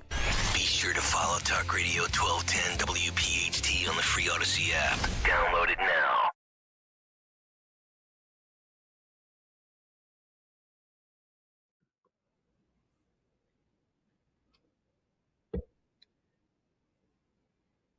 Welcome back to 1210 WPHT in Philadelphia, The Late Show with Tom Azelby, here with Leon Watts. Leon is a dive instructor. He dives wrecks. He's a mountaineer. He's a free diver. He does a lot of different adventures, and we just covered all the different aspects to the different things that Leon is able to teach you. And I want to ask him, Leon, I want to talk to you about the Maldives, the accident there. So they were cave diving at 50 meters, which I had looked, it was 164 feet. 5 Italians died. One was a marine biologist professor and a 20-year-old daughter. Terrible story. And then one of the military divers died on the rescue due to some decompression sickness. A story like that, I'm sure it grabs your attention when you hear about it. And it's I'm sure this doesn't. It happens every once in a while. It doesn't happen every day, but it happens, and I would think that you would hear about it. This specific story, is there anything that jumps out at you? Yes, there's a number of things, and I want to make a correction. I want to make a clarification. They were not cave diving. Okay, they were recreational divers in a cave. Okay, there's a difference. Right? Yeah. Okay. I talked about the levels of diving that you can do. There's, basic and advanced and that sort of thing. After several hundred dives, a person can get cave training. And it's an intensive training. There are a series of rules. There are actually basically 5 rules that are written in stone about cave diving. And for it to be cave diving, these are the 5 things that you have to be doing. Unfortunately, even here in Florida, I understand that one of the people it came out the world that they were an instructor. True, they were an open water instructor, not a cave instructor. Right. Interesting fact is, the number one level of certification that die in Florida caves, because we're this cave diving capital of the world here in Central Florida. The number one certification that perish in underwater caves in Florida is open water instructor. Not cave diver, not cave instructor, open water instructor. I'm an open water instructor, and the reason for that is we think we know everything, and we don't. Right. So when people will follow an instructor because they say they're an instructor, but you wouldn't. It's not a person that can instruct you or guide you or lead you into a cave. They can guide you and lead you in situations that they were trained to do. Like I said, as an open water instructor, I've never wanted to teach those things because of all the things that you have to do and the protocols and everything that I enjoy so much. I don't want to have to do that for 2 people or 3 people or 4 people or 5 people. Right. So for open water people to go into a cave, it's a tragedy. It's a tragedy, but it's also an exceptionally avoidable tragedy, because the number one rule of cave diving is training. You have to have training, and you don't exceed your training. There's different levels of cave diving. Even the most basic follows all of the rules. So you have to be trained for overhead environments. You have to understand how to follow the lines. You have to understand all the rules. You have to understand the navigation and the gas laws to go into an overhead environment. So the number one rule is training. The second rule, hard and fast, is you have to run a continuous guideline. So you run a reel. You have a long reel, or there's a line already that goes into this cave that you have to be on, and you have to monitor that line. So there's a continuous guideline. If you're true cave diving, you're either running the line yourself or you're following a continuous guideline. Can we assume they had no line going in there with them? My understanding is there aren't lines in there. Okay. Yeah. So to go in, you would take a big Explorer reel, you'd tie it off on the outside, you would go in and you'd go in single file, and every person would be on that line. If there's an issue, they turn and they come out on that line. So this does not appear now. There's a lot of armchair quarterbacking going on about this. I'm not there, but I'm just going to say what's required to do a dive of that nature. And from what we understand, I don't believe that these rules were followed. So it just doesn't appear. The big one here, to me, is gas management.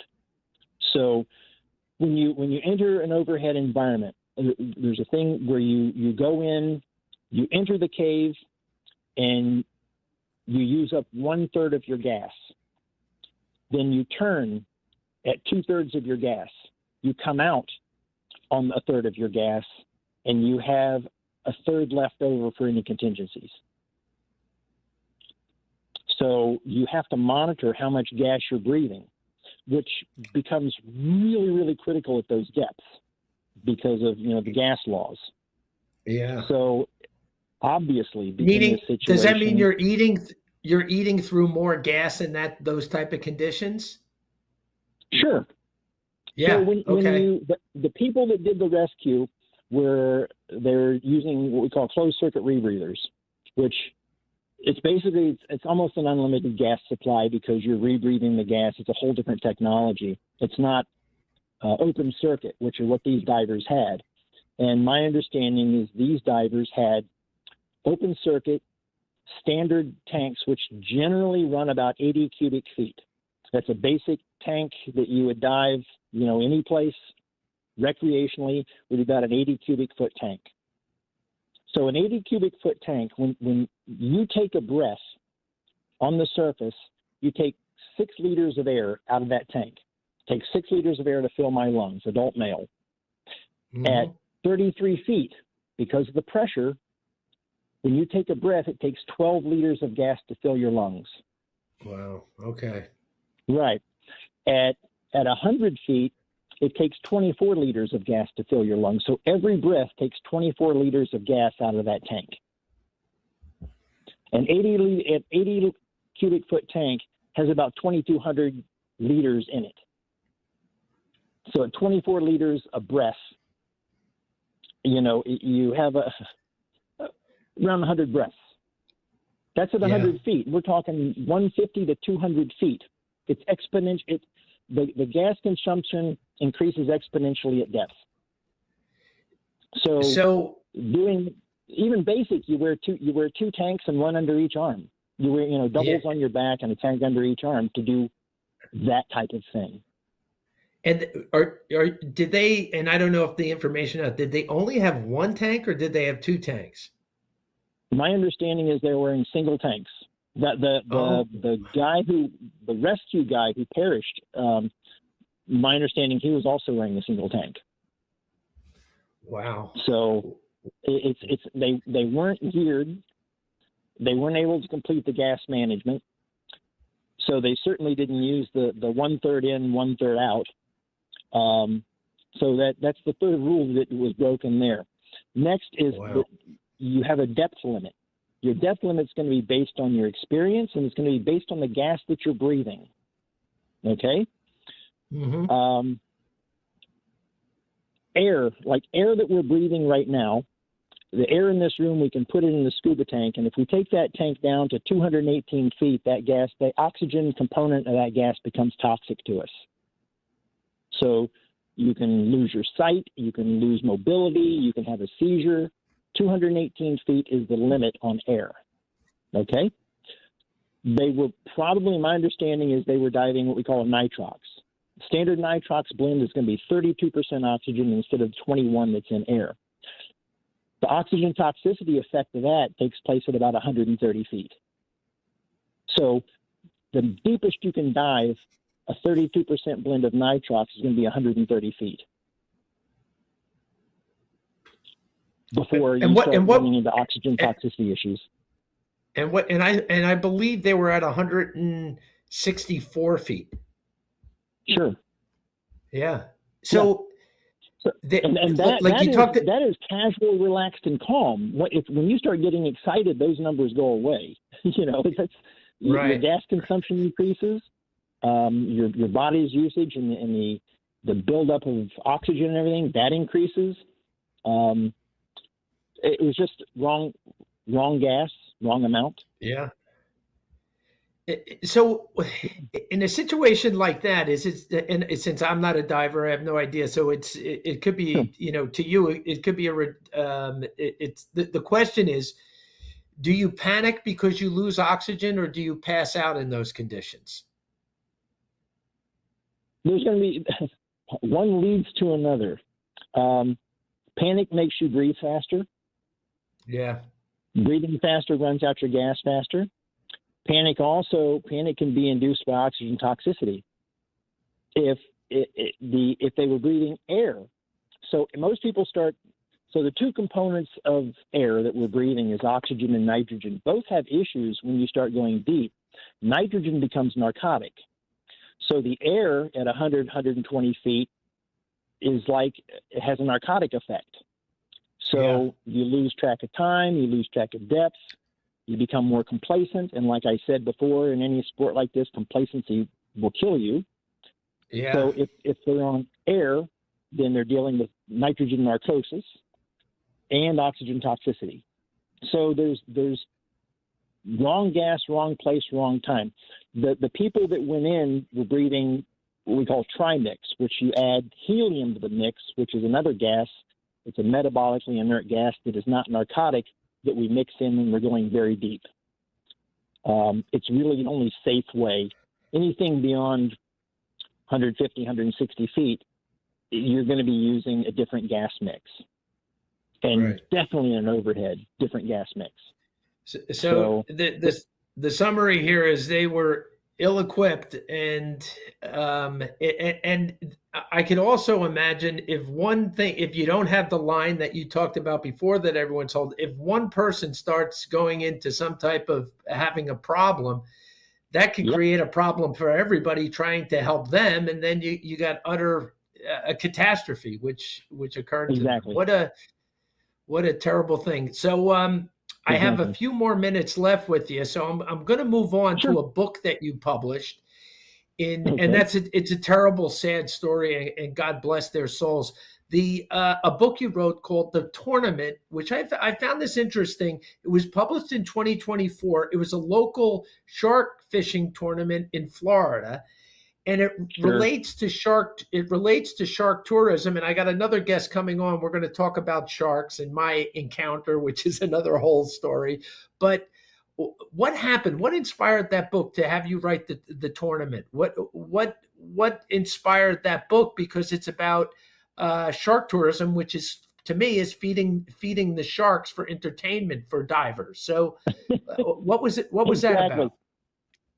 So just real quick to touch on the Maldives, which they're having enough trouble right now because it's a very they're pushing shark tourism quite a bit. And there was a bad injury in April of this year, last month, shark attack on a person that was diving. 2021, 22, and 23, there was one shark incident per year. There's been 8 since 2023. It's increasing. And they're saying they're giving it a lot of different, that's 8 that we know of. There's 2 that I know of that haven't been reported.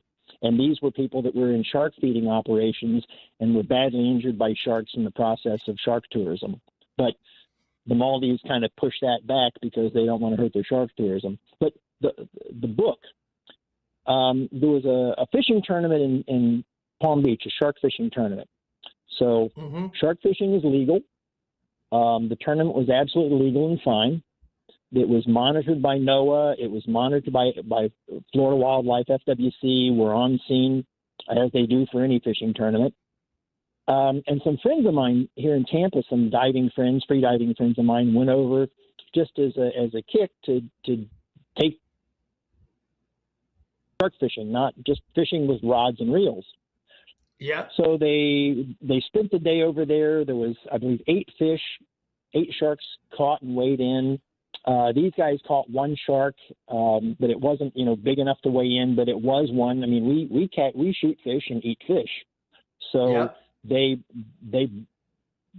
got their sharks. They didn't go to the weigh-in. It ended up being a circus.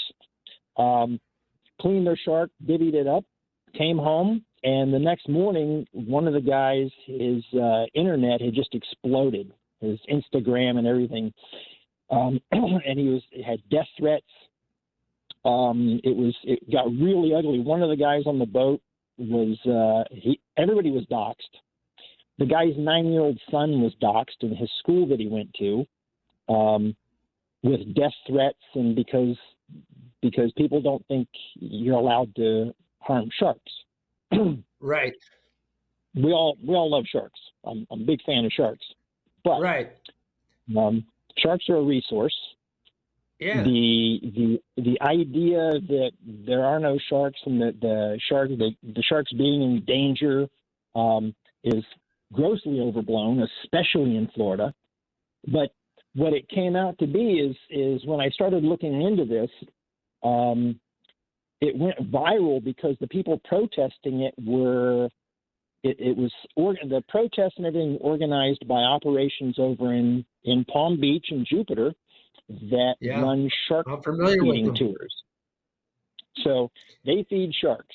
They take tourists down in scuba gear and they feed sharks so everybody can take the same picture of a shark with a guy feeding it. It's a terrible idea. It's illegal to do in state waters. You're not allowed to do it in Florida state waters, but currently you can do it in federal waters, which we're working on getting that eliminated. But the book came about where I wrote a book in 1999 about shipwrecks, and this one just irked me to the point where I felt I had to get the facts out. So I wrote the book. I spoke to scientists, I spoke to divers, I spoke to fishermen.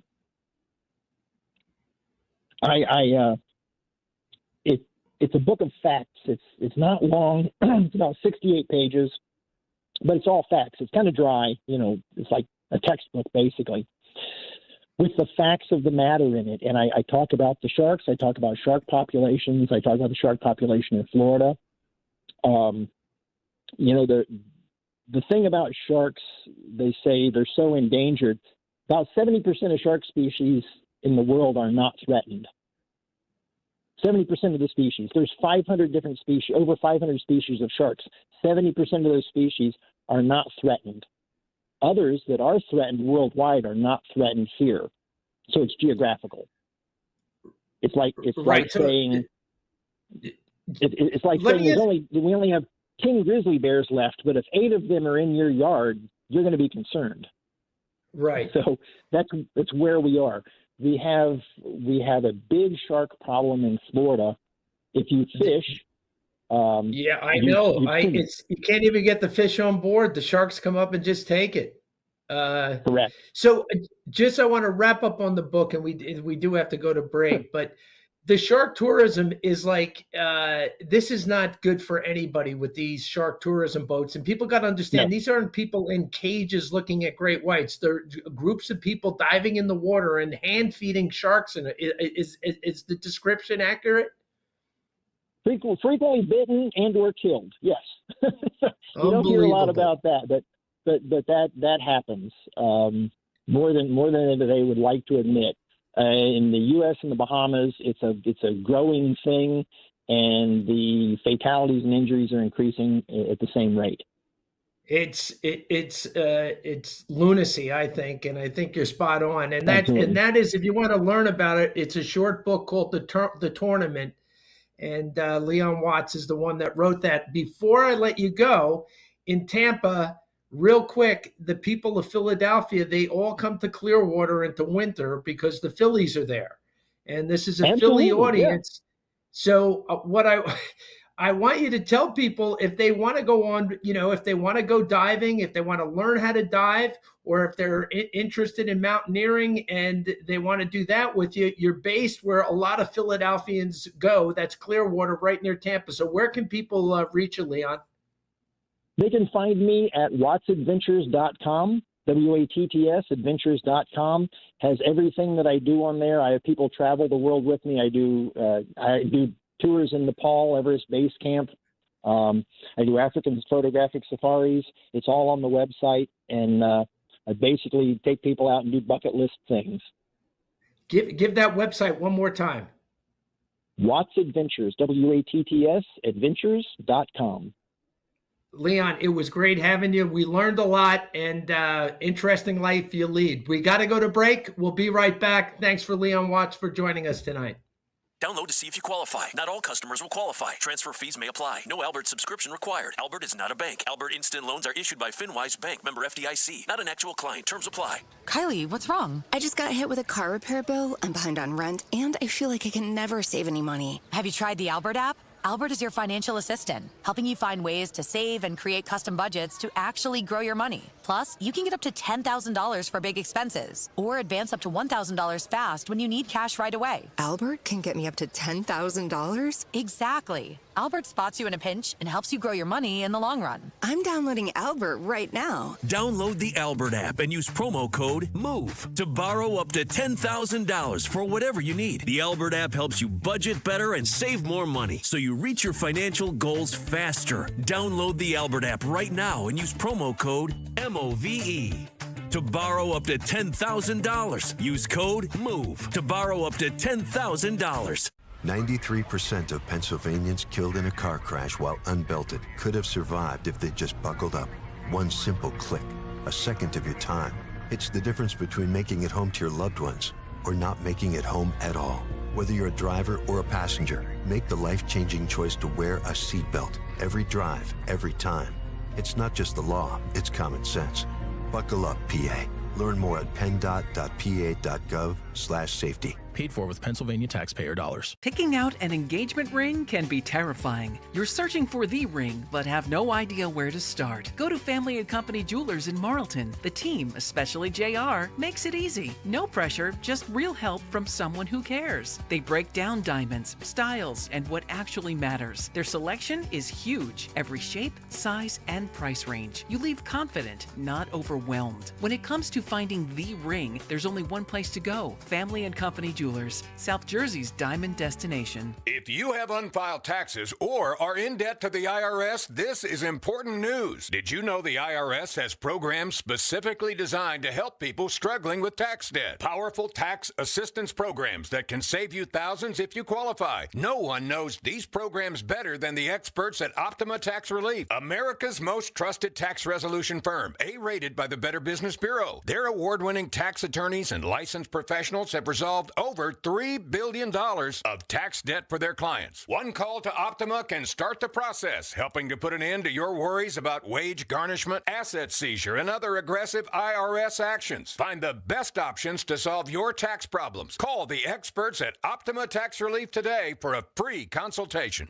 Call 800-354-2840. 800-354-2840. 800-354-2840. Optima Tax Relief. Some restrictions apply. For complete details, please visit OptimaTaxRelief.com. If not me, then who? This ethos is driving the Travis Manion Foundation to empower veterans and families of fallen heroes to develop character in future generations. In 2007, Marine First Lieutenant Travis Manion was killed in Iraq while saving his wounded teammates. Travis's legacy lives on in the 5 words he spoke before leaving for his final deployment. If not me, then who? Guided by this mantra, veterans are continuing their service, developing strong relationships within their own community, and thriving in their post-military lives. Visit travismanion.org. Recovery from mental and substance use disorders is real. It happens every day. You can recover. Discover hope and help. Never give up on yourself. Join the Voices for Recovery. For confidential information for mental and substance use disorders, call 1-800-662-HELP. Brought to you by the U.S. Department of Health and Human Services.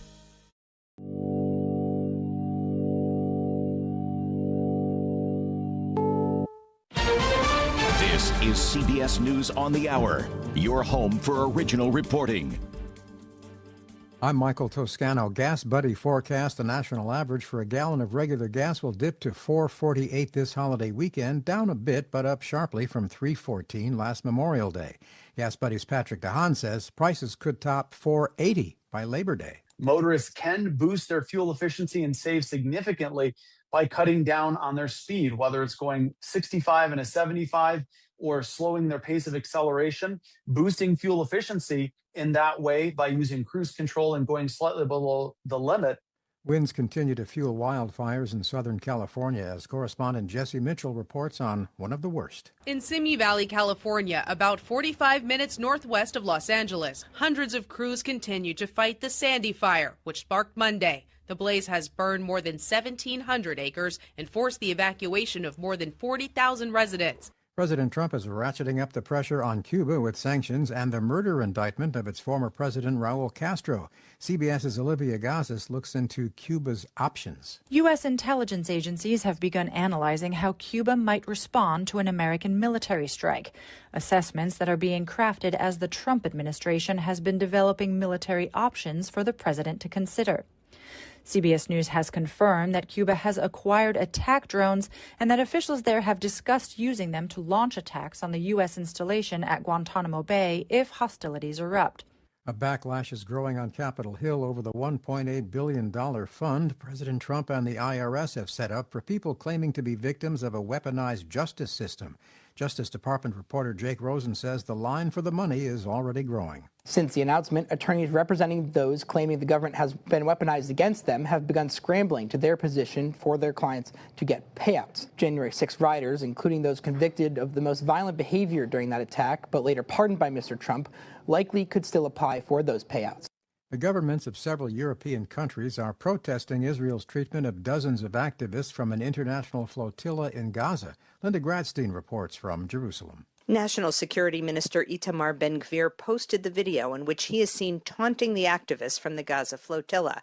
As dozens of bound activists were filmed kneeling on the ground, Ben-Gvir waved a large Israeli flag and shouted in Hebrew, "Welcome to Israel. We are in charge here." The governments of Italy and Spain said they would summon the Israeli ambassadors there for a formal reprimand. Pittsburgh Steelers quarterback Aaron Rodgers says this, his 22nd season in the NFL, will be his last.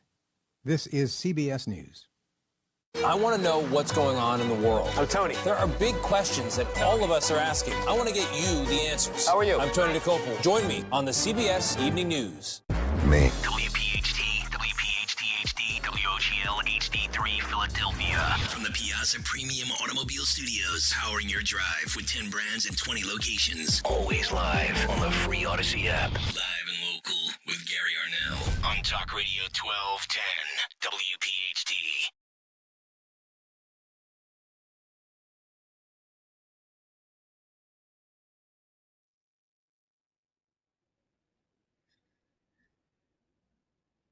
Welcome back to the Late Show here on 1210 WPHT in Philadelphia. This is Tom Azelby, even though it said Gary Arnell in the beginning of the at the top of the hour, but it's Tom Azelby. I'm so sorry.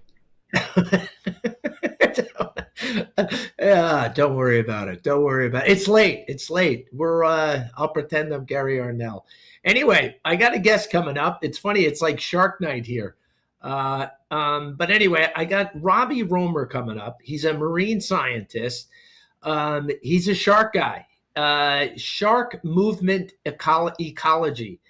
And Robbie has tagged over 2,000 sharks. He's got a great background. He's a marine science from coastal Carolina, then studied at the University of Miami where he got his master's. That's where he got it on shark movement.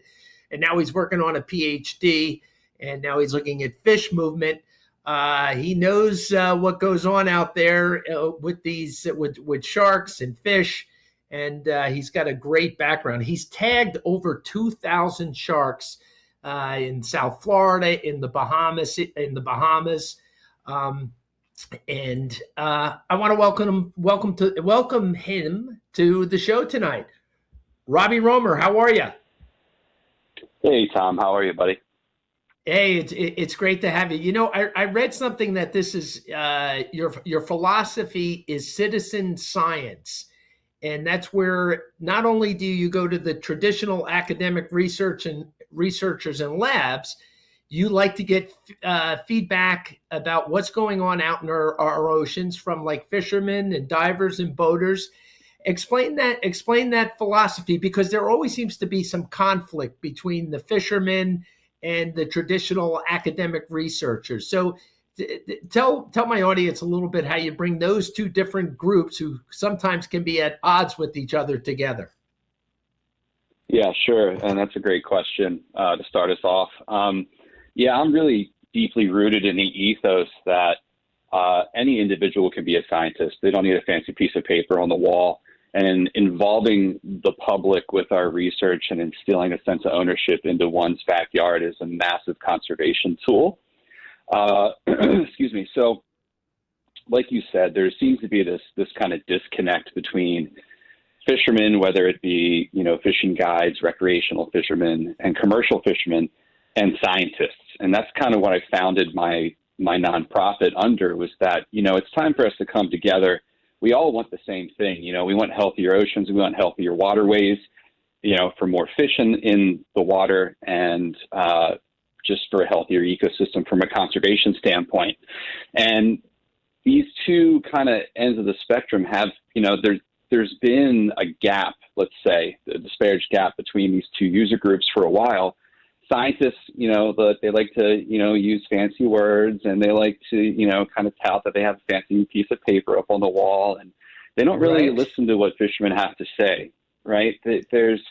Even though these fishermen are out there every day, they have their ear to the ground, they can hear the train coming before it comes out. They don't really like to listen to what they have to say because, they didn't go through the rigors of academia traditionally. Conversely, you have these fishermen that look at scientists as this governing body that are always trying to limit what they can do, right? Limit their catch rates, reduce their catch rates. So it's time that I'm trying to bridge that gap, and we all need to come together for a common good, and that is to restore the healthy balance of our ecosystems. And it's not an easy balance. You have to kind of walk this fine line. But we're establishing some really cool novel research projects that we can get into a little bit later. Yeah, it's funny, and I'll bring it up because down here, as we spoke before, I go back and forth from the Philadelphia area down to the Jupiter area, and the amount, and I go out and fish with my friends every once in a while, and the amount of hits on our catch from the shark, you just see that gray thing moving underneath the water, and boom, your catch is done. And so that's like two sides. So down here, there's some people, a lot of the fishermen say there's just way too many sharks. And then there's other people saying that no, the amount that need to come back, the sharks, they still got to get the populations up. How do you balance that out? Where do you see that? It's a crazy paradigm, isn't it? Like, it depends on where you are. I'm a South Florida boy myself. I spent 10 years down there, like you said, with the University of Miami, and kind of bounced around your neck of the woods during my last 2 or 3 years of living in South Florida around, Port St. Lucie, Jensen Beach. And it's incredible. You go out there and the fancy scientific term for what you just described is called depredation, where a shark basically takes a hooked fish that while it's still on the line or immediately after release. And it's certainly becoming an issue. There are action groups that the Florida government is establishing or trying to establish, a shark working group. There are other conservation groups like Bonefish Tarpon Trust that are trying to take this fight to Capitol Hill on the federal government level. So I'm not going to sit here and say that all sharks need to be protected and that, they're all critically endangered and we need to have, as many sharks as possible in the water. I think it's a species-specific issue. I do think there are several species that are imperiled, and maybe there are some that are back to healthy levels.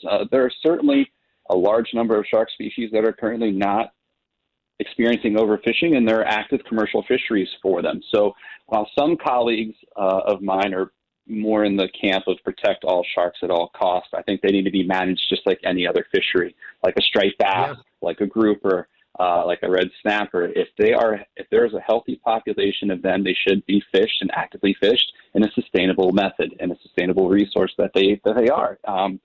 So yeah, I mean, we can talk a little bit more about this, what's going on in South Florida. Sharks are not just mindless, killing, eating machines. You have these fishermen that are going out there that are chumming the water. You have shark ecotourism operations that are going out and actively baiting the water to attract sharks in for, to have them come close for snorkelers and free divers to take photos. That's become very popular in South Florida within the last 10, 15 years. So you almost have this kind of Pavlov's dog response. When a shark hears a boat motor, they're thinking free meal. And they can't distinguish the boat motor of an ecotourism group that's going to chunk the water just to bring in sharks for photo opportunities and for tourism, and that of a recreational fisherman that just wants to, catch dinner, bring up a couple yellowtail. So it's a very interesting paradigm. It's funny. I just had, and I don't know, you might even know him. I just had Leon Watts on. He's a mountaineer and he's a wreck diver. He's out of Tampa, and he just spoke. I don't know, a guest earlier, just a little bit ago, about the conversation led into shark tourism because he wrote a book about it, and it seems to be like and his feeling is that the shark tourism is crazy, and you're getting the increase in shark attacks. A lot of them, and I don't know if they're categorized correctly, is that a lot of these bites are coming from these, not all of them, obviously, but some of the bites are coming from these shark tourism outfits. Are like, well, asking you, it seems like every other day someone's getting bit by a shark. So is it just because we have social media now and data from all over the world lands up on your phone and your computer instantly, or is it increased shark populations and more people going in the water, or is it this shark tourism? Because it does seem like someone's getting bit every other day. Yeah, that's a great question. And I think it's kind of this amalgamation of everything you just said, right? A lot of those nips or those little bites that you see that happen on shark ecotourism operations, they're barely reported, or at least underreported anyway, because that's bad business, right? But, I think it's this kind of amalgamation. Like you said, we have the world at our fingertips now, in the palm of our hand, and we have access to the internet, and we have access to cameras that when something goes down in the water, it can get recorded and thrown up on the internet for the world to see within seconds. That's certainly a factor into seeing more of higher rates of shark attacks around the world, especially in an environment that's naturally cryptic like the ocean. You have technology like GoPros. People are just dropping cameras down hundreds of feet if they want to.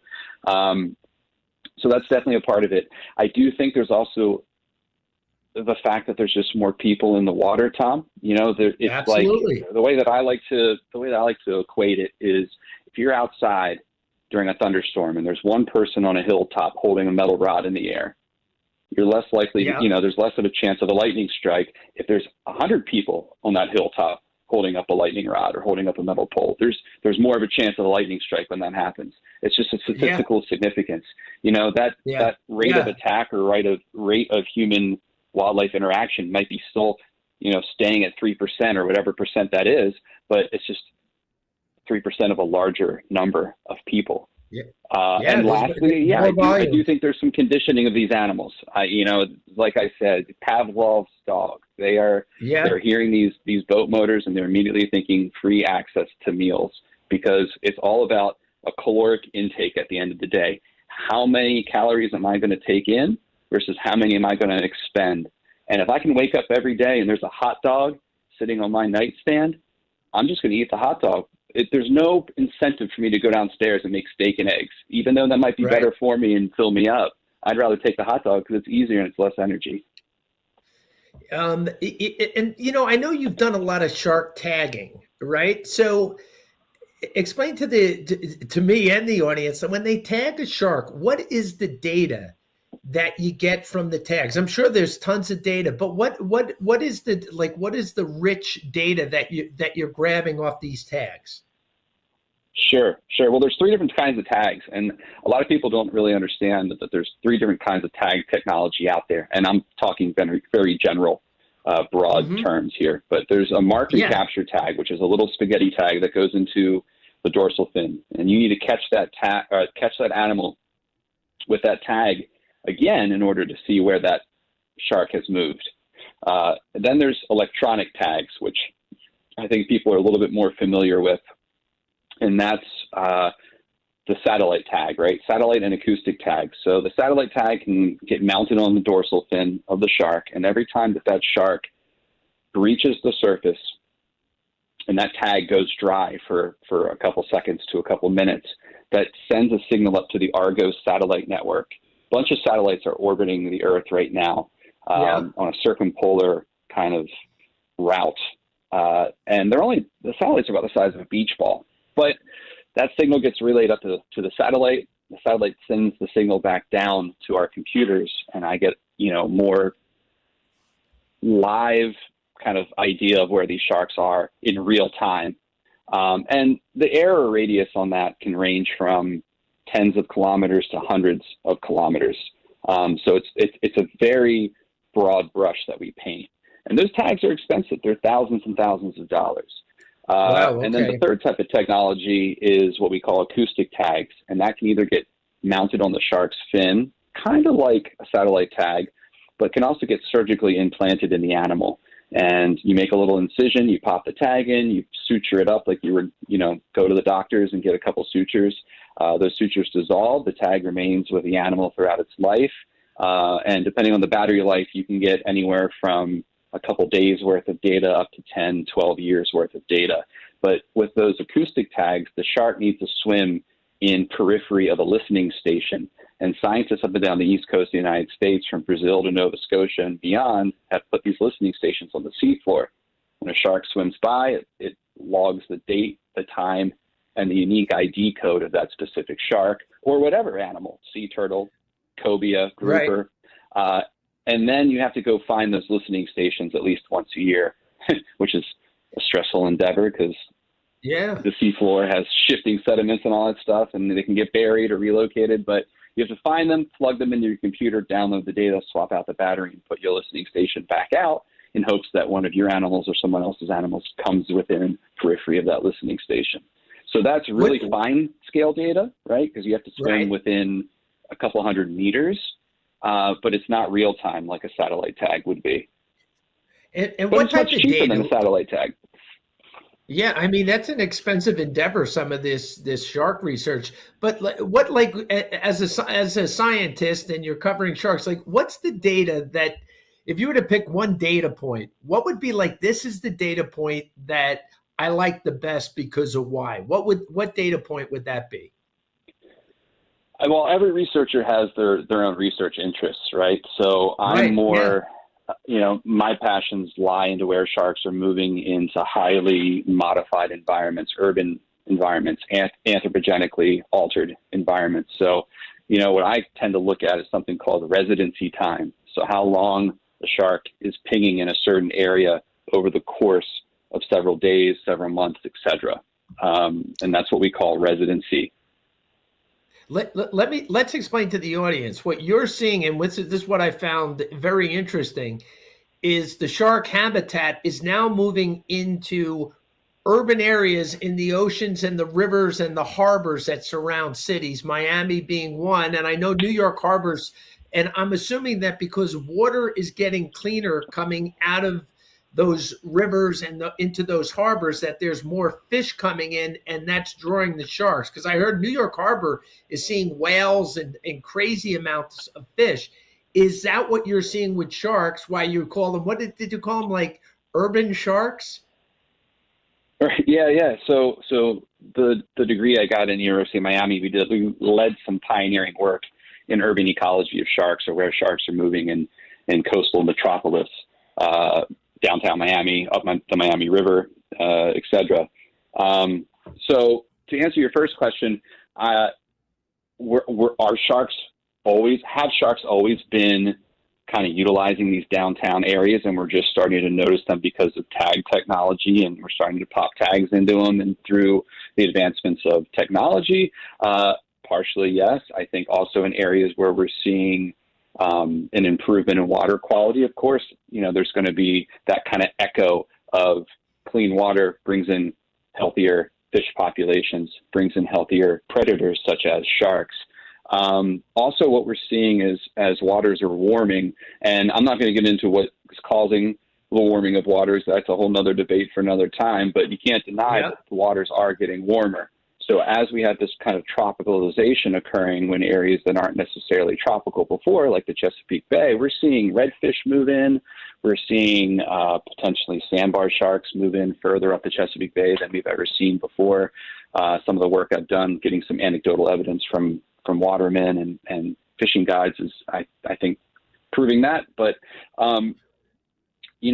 what we had to kind of do is, because this hasn't really been done before, is take our hypotheses from urban ecology that's been done on carnivores on land, on a terrestrial environment, and kind of draw some conclusions. And, these urban carnivores on land, they kind of have these different classifications, being urban exploiters, like the mountain lion that only occasionally makes a foray into the cities, but then largely avoids them. But then you also have these other urban exploiters, or synanthropic species, I think is the term, that actually take advantage and exploit the urban environment, like raccoons, fox, things like that. So we thought that sharks would be these highly specialized urban avoiders that would occasionally come into downtown Miami, but the hypothesis was wrong. What we found is all three species of shark that I tagged, great hammerhead bull shark and nurse shark, were coming into downtown Miami and fully exploiting, the area. And we drew a couple hypotheses from that. There's a lot of light pollution, right? That attracts shrimp, which then attract prey fish, which then attract larger, predatory fish like tarpon, which then attract sharks. There's also a lot of cleaning stations around these marinas, right? A lot of people cleaning fish, discarding carcasses. That's going to attract sharks. So what they're doing is they're really taking advantage of these downtown environments, which is pretty trippy. That's interesting that you could be in New York Harbor someday and boom, get a bull shark could be there. And I'm going to get into a scenario here in Florida, which I'm going to need your judgment on. But I'm going to ask you a question. Okay. Before I do, I'm going to ask you about, like, what's something surprising or interesting about sharks that the average person doesn't know. And I'll give you one of mine. I'm out fishing one day, and I don't fish a ton, but I like to fish every once in a while. It's a social thing I do every once in a while. I'm out we're out fishing. I look over to 10, 15 feet. I see a giant hammerhead floating on top of the water. And I say to the captain, I go, oh my God, what's that hammerhead doing? Is he sick? And the captain turns to me and he says, no, he's just sunbathing. And I assume, and this was a very big hammerhead right off, Jupiter. You don't have to go out that far, Jupiter, Florida, because the Gulf Stream comes so close. But I never knew hammerheads float on top of the water sunbathing. That was like that's something I learned. What else along those lines have you, that with the average person probably doesn't know about a certain type of shark or many sharks? That had to be really cool to see. I was fascinated, and it wasn't a little small hammerhead. It was. It looked like a little floating boat out there, and he was just floating around, just sunbathing that day. I found it really interesting. Yeah, just cruising. Well, I'll tell you what. I'll double down on that. And did you know great hammerheads can get a suntan? So the more time they spend in sunlight, the darker they get. So you can tell a great hammerhead that spends a lot of time in shallow water up on the surface if it's a really dark specimen. And the ones that are deeper, that don't necessarily come up to the surface as much, are going to be much lighter. So sharks can get sunburned, suntanned. Right, okay. And great hammerheads are also really, really proficient at getting super, super shallow. I published. I just lost you, Robbie. You still with me? Oh. Yeah, you there? Yeah, I'm there. We only lost you for a second. Keep about the hammerhead. Go ahead. Sorry about that. Yeah, hammerheads are really specialized predators and can come into really, really, really shallow water, like a couple feet deep. And I'm not talking small great hammerheads either. I published a paper looking at how these sharks, working with fishing guides from all around the world, of documented cases where great hammerheads are just peeling into these really shallow water flats environments that are only a couple feet deep, and they're kicking up a rooster tail and they're chasing prey. They're really, really just one of the most specialized sharks I've had the pleasure of studying, and it's a trip to see them just peel onto the sand flat, kicking up a rooster tail, making these really tight turns that are like half their body length in radius just to pin down a ray or a tarpon. It's incredible to see. What's a common myth about sharks that people still believe? Like back in the early 1900s, I remember reading Close to Shore, which it's about the shark attacks in New Jersey in like the 1917 or 16. But people back at that time, they didn't even believe, they weren't afraid of sharks. They didn't, but not a lot of people went in the water, but as many as they do today. But my understanding was they thought sharks were harmless, meaning there was nothing to be afraid of. So what's like a common myth about sharks now that in 2026 that people shouldn't believe? Yeah, I still get a few heavy hitters that just they make their rounds every year when I am talking to people and they find out what I do. And I have to kind of dispel several myths. A few of them being sharks can't smell a drop of blood in an Olympic-sized swimming pool. That's an urban myth. They have wonderful, olfactory glands, and they can actually smell in stereo. Like they can tell the direction of what they're smelling and where it's coming from. But it's not a drop of blood in an Olympic-sized swimming pool. Another popular myth is that a good one. If you see dolphins, there aren't sharks around. I get that a lot, and that's false.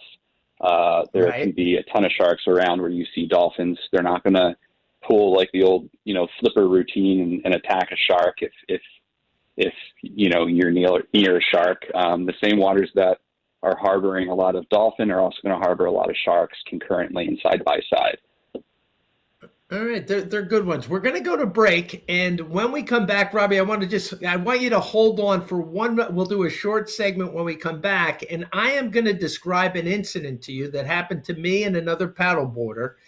And a lot of people, not a lot of people, we're just talking about our circle of friends and brothers. I'm going to describe the scenario to you, and then you can make a determination if it was a shark attack. And I will give you I'll give you all the details.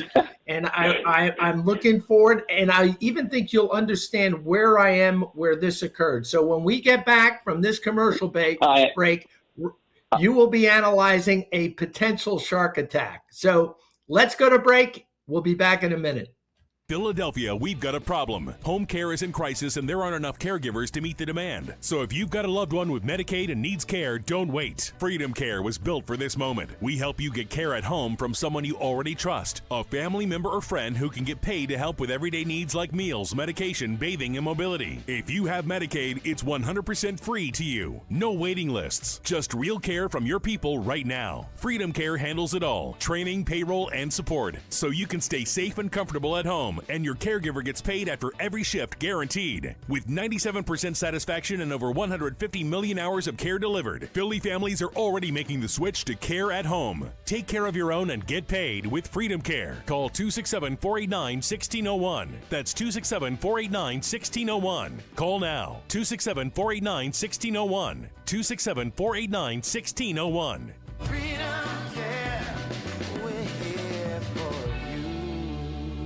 America's All-Star Chiefs Big Birthday Bash is on, and Barbera's on the Boulevard. Yo soy Christopher Sánchez. Claro que sí. Huh? Boyanga. Gotcha. Barbera. America's turning a nifty, thrifty 250, and Gary Barbera's celebrating. The big tents, they're up, but prices are down. Cheap. Way down. Just $250 down. Cherokee, Grand Cherokee, thousands off. Get your butt to Barbera. And with just $250 down, you're driving around Philly town. Right, Christopher Sanchez? Yo soy Christopher Sánchez y síganme a Gary Barbera en el Boulevard. With Sanchez Selection and extra Sanchez savings for America's Big Birthday Bash at Barbera. Cherokees, Grand Cherokee, just $250 down. Is Barbera the best? Tell them, All-Star. Boyangas.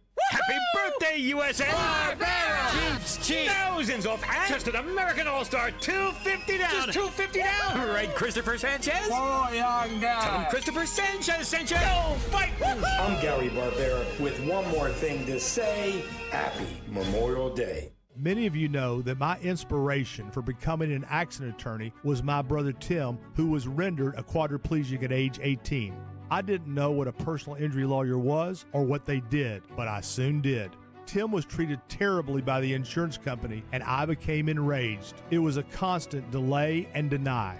I'm John Morgan of Morgan & Morgan. Tim later worked with me for 27 years. Last year, my hero died at age 65. You can see my eulogy for him by visiting mybrothertim.com. He was one hell of a man. Because of Tim, together we built the largest injury firm in the world, and our clients are treated the way I would want my family to be treated. At Morgan & Morgan, nobody is a nobody and everybody is a somebody. If you need our help, visit forthepeople.com on your phone or computer. See you soon, Tim. Morgan & Morgan, forthepeople.com. Injured? Dial Pound Law or visit forthepeople.com for an office near you. Do you owe $10,000 or more to the IRS like Mark? I've been doing home remodeling for 30 plus years, but the economy crashed. I wound up losing my home, losing my job, and on top of that, owing the IRS a ton of money. I owed the IRS $114,000. It really, truly was the worst part of my life. Then Mark found tax relief advocates. On news radio, I heard about TRA. And I thought, what's the worst that could happen? So I picked up the phone and I called them. When it was all said and done, TRA settled my $114,000 debt for $100. And I'm telling you, I was ecstatic. Could not believe it. Would recommend TRA to anyone. If you owe 10 or even hundreds of thousands of dollars to the IRS, don't lose hope. Do what Mark did and call TRA for a consultation. But TRA did. They gave me a second chance, and I'm forever grateful. Visit TRA.com or call 800-491-9914. 800-491-9914. That's 800-491-9914. My dad passed away unexpectedly. Of course, it was awful in every way, but we are very grateful that he had life insurance. So even after he was gone, he was still able to provide for us. And that's why I have life insurance for my family. Ethos.com. They make it fast and easy to get covered. It's 100% online. You get a quote in seconds. You can apply in minutes. You get covered the same day. Get your free quote at ethos.com/protect. That's ethos.com/protect. Paid spokesperson. Time spent on application may vary. Online health questions required. Rates may vary. Hear that? That's the sound of your life. perfectly imperfect. Beating in rhythm to the world you've created.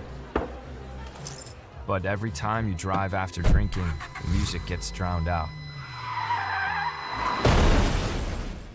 Your life sounds pretty great. Don't let a buzz ruin it. Buzz driving is drunk driving. Don't drive buzzed. A message from NHTSA and the Ad Council. You can now tune in to Talk Radio 1210 WPHT on the iHeartRadio app.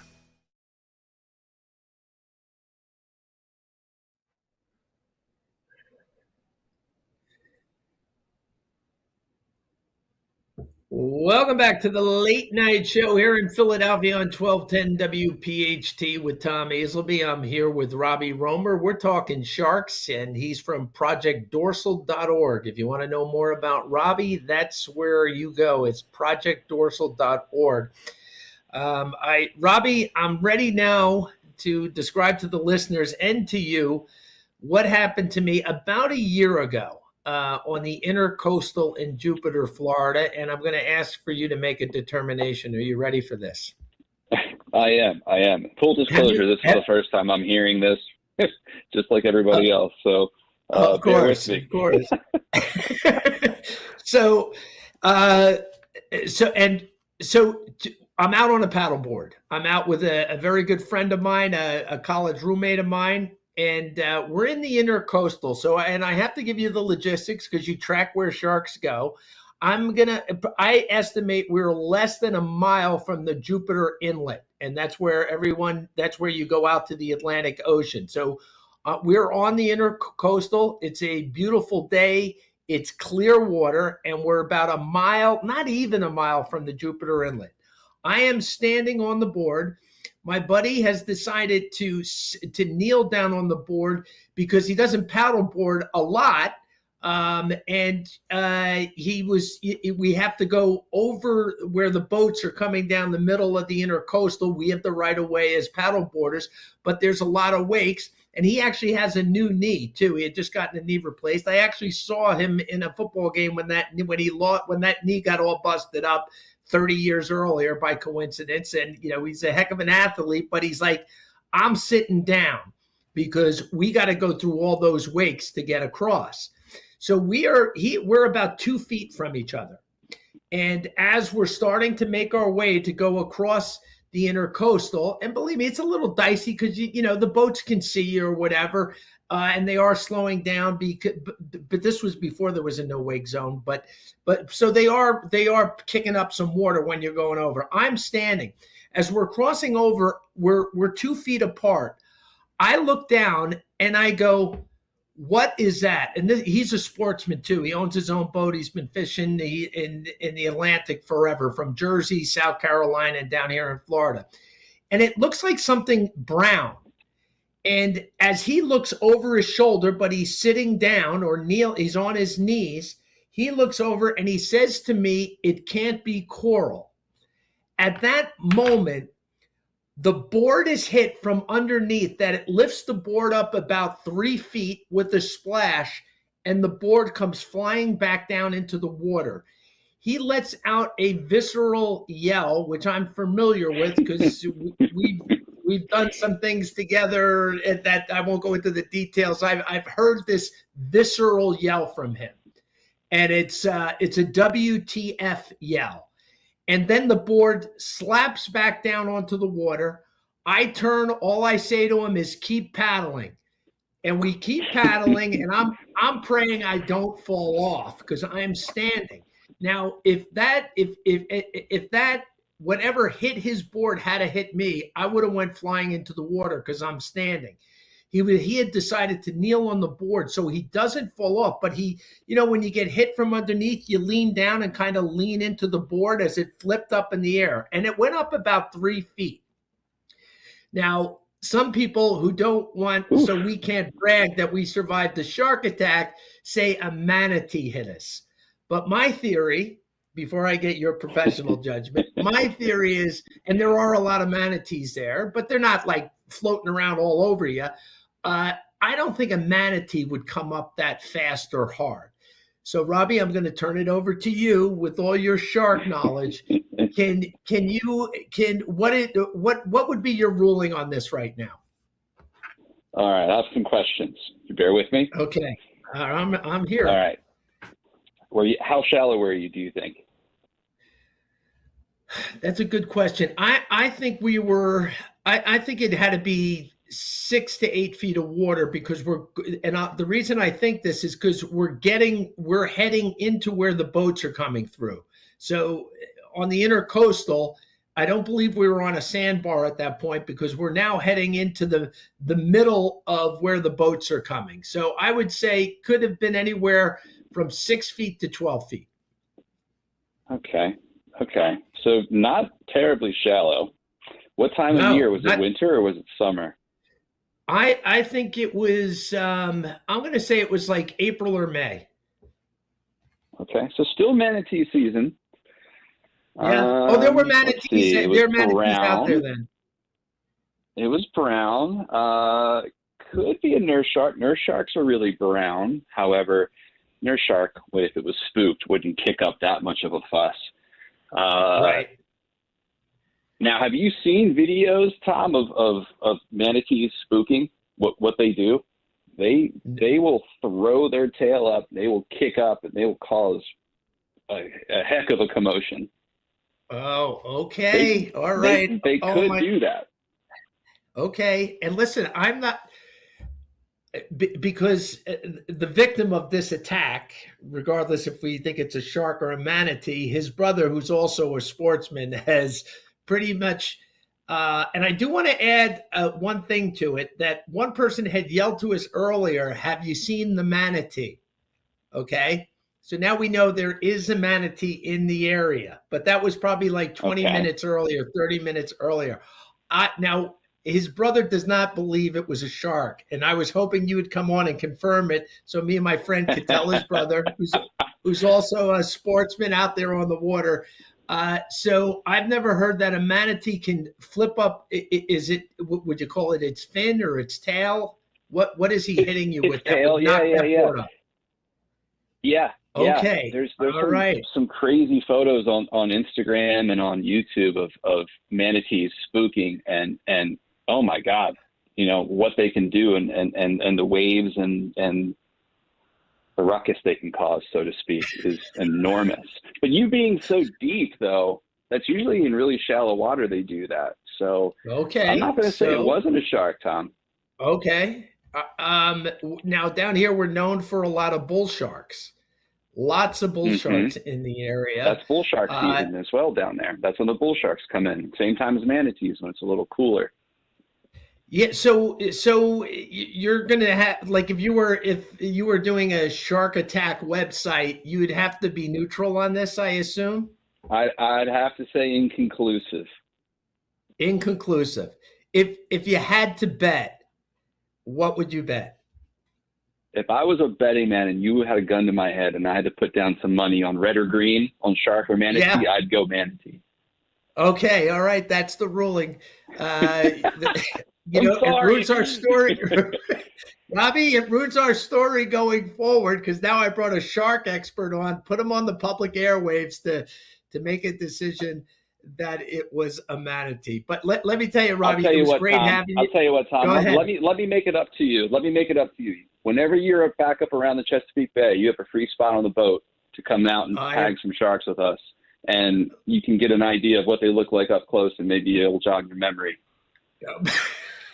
That's possible. And I appreciate the invite. So everybody, that's Robbie Romer.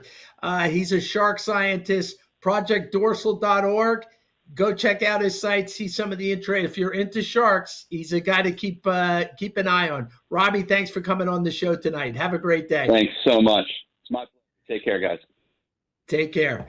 All right, that was Robbie Romer, and my whole shark attack story might have went out the window. He did say it was inconclusive, so I could hold on to that.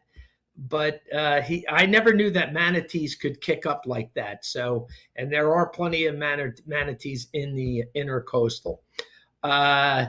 Anyway, that was fun. I liked, it didn't go the way I wanted because it's nice to brag that you survived a shark attack and, paddling away, for your life because it's a manatee, which are completely harmless. I've actually been in the water swimming when a manatee came up to me and my daughter and it started like kissing my neck. And I'm telling my daughter and her friend, don't touch the manatee. You're not supposed to touch him. But this large animal keeps putting his head out of the water and he's got this like little mouth hole and he keeps kind of sucking the water, licking into my neck. So they're not a ferocious animals or mammal or sea. They're not man eaters. Let me just put it that way. Anyway, it was fun having Robbie on to analyze that for me. Now I'm going to go on to, we got a little bit more time here. This story, I don't even like to tell it right now because it's such a horrible story after a nice conversation with Robbie Romer about sharks. Terrible story. A woman in New York City, if you haven't heard this story, it is so disturbing. She parks her car in New York. She's a mom, a grandmother. She's 56 years old. She steps out of her car and a manhole cover has been knocked out of place by a truck. I don't know how that happened, but it happened. She falls 10 feet into the sewer. Now, obviously, falling 10 feet is not going to kill you. It could if it was a freak accident, but this is far more awful. This poor mom and grandmother, just happened this week. There's steam heat underneath the streets. And I really should have figured out why, but you always see this steam coming up. I should have really looked at why there. And Sean, I don't know if you know, but under New York City, you'll see they take a manhole cover off and you see the steam come up, but it's 360 degrees. And when this woman fell in, people tried to rescue her before the first responders got there. And she was screaming, "I'm dying." And she literally was dying because the temperature is 360 degrees. And this has happened to people before who've fallen through a manhole cover. Some guy was in a fight once and got knocked into one where the manhole cover was off. But you literally get boiled alive and you go into cardiac arrest. Oof. And yeah, horrible, horrible story just happened. And then when the EMTs arrived, they have to get the steam turned off or they'll boil. But the poor woman was screaming. She goes, "I'm dying." And literally, you're literally being boiled alive. It is awful. It's such a tragedy for her family. I've never heard of anything. And just really freaked me out. And now I'm sharing it with the audience to freak you all out if you're still up tonight. A terrible thing. You know what? Very sad. Very sad thing. Reminds me a bit of those stories where someone's fallen into Yellowstone or something like that. Yeah, absolutely. What do they call them? I've seen them. I've been in Yellowstone, and they warn you, don't go near them. And they have signs everywhere. And then every year you'll see a news feed about some jackass going beyond the sign and falling into one of them. Yeah, you're right. That's there, something like that. Yeah, or they're just dopey and they start thinking like, "Oh, I'm just going to go take a better picture over here." That's a very good comparison. That's exactly what it's like. You actually boil to death. So that's what happened in New York City, just because this manhole cover flipped off because of a truck. Terrible, terrible story. Here's another thing I read today. Everyone takes advantage of everything. So it's the new SAT scam. So high schoolers, they had a plan for many years that you can get extra time on the SAT. And that was extra time for kids with ADHD and dyslexia, kids that were diagnosed with it. Now, the amount of high schoolers who get permission to take extra time has tripled because they added all new categories with doctor notes. So if you have gastro issues, if you have anxiety issues, if you have sleep disorders, if you have chronic fatigue. The list goes on and on and on. And, now everyone in America, every high school kid has some type of pathology that he can get a doctor's note for. So now these kids get to take the SAT longer. Now the system's getting blown up because if you don't taking the SAT, I could have taken the SAT for they could have given me 5 days. It still would have been a crappy score. But that's besides the point. But if you do have time and you are taking the SAT, time, even if you're a smart, good test taker, time is critical when you take the SAT. And if people are taking advantage of getting more time, that it just becomes unfair. It's just not fair. That's the bottom line. So they're going to have to. They're going to have to figure that out because, someone coming in with a doctor note, they say parents are actually paying to get extra studies done so the kid can get extra time. This is how crazy. They're actually paying a neurologist to kind of do a full assessment and at least give me something that's wrong with the kid, something that you notice neurologically, so I can get him extra time on the SAT. We had a problem before where some guy was getting paid to get the kids into college who weren't on the crew team or whatever. They were making it up, and then they were able to sneak them in to different universities because it's so important to have that big brand. They seem to take care of that by sending people to jail. But this problem of every kid coming in with some type of pathology that they get to take the test a little bit longer, it's going to blow up the SAT. I'm interested in to see how they're going to get this thing back to being on the level, as they say, because it seems like we need that. Here's another story I read today. Not a good story. I don't know why I'm wrapped up in these awful stories. There was a guy that was sentenced today to 4 life terms. His name was Paul Canario, and he killed his brother's family in 2018. It's now 2026, and we're almost halfway through the year.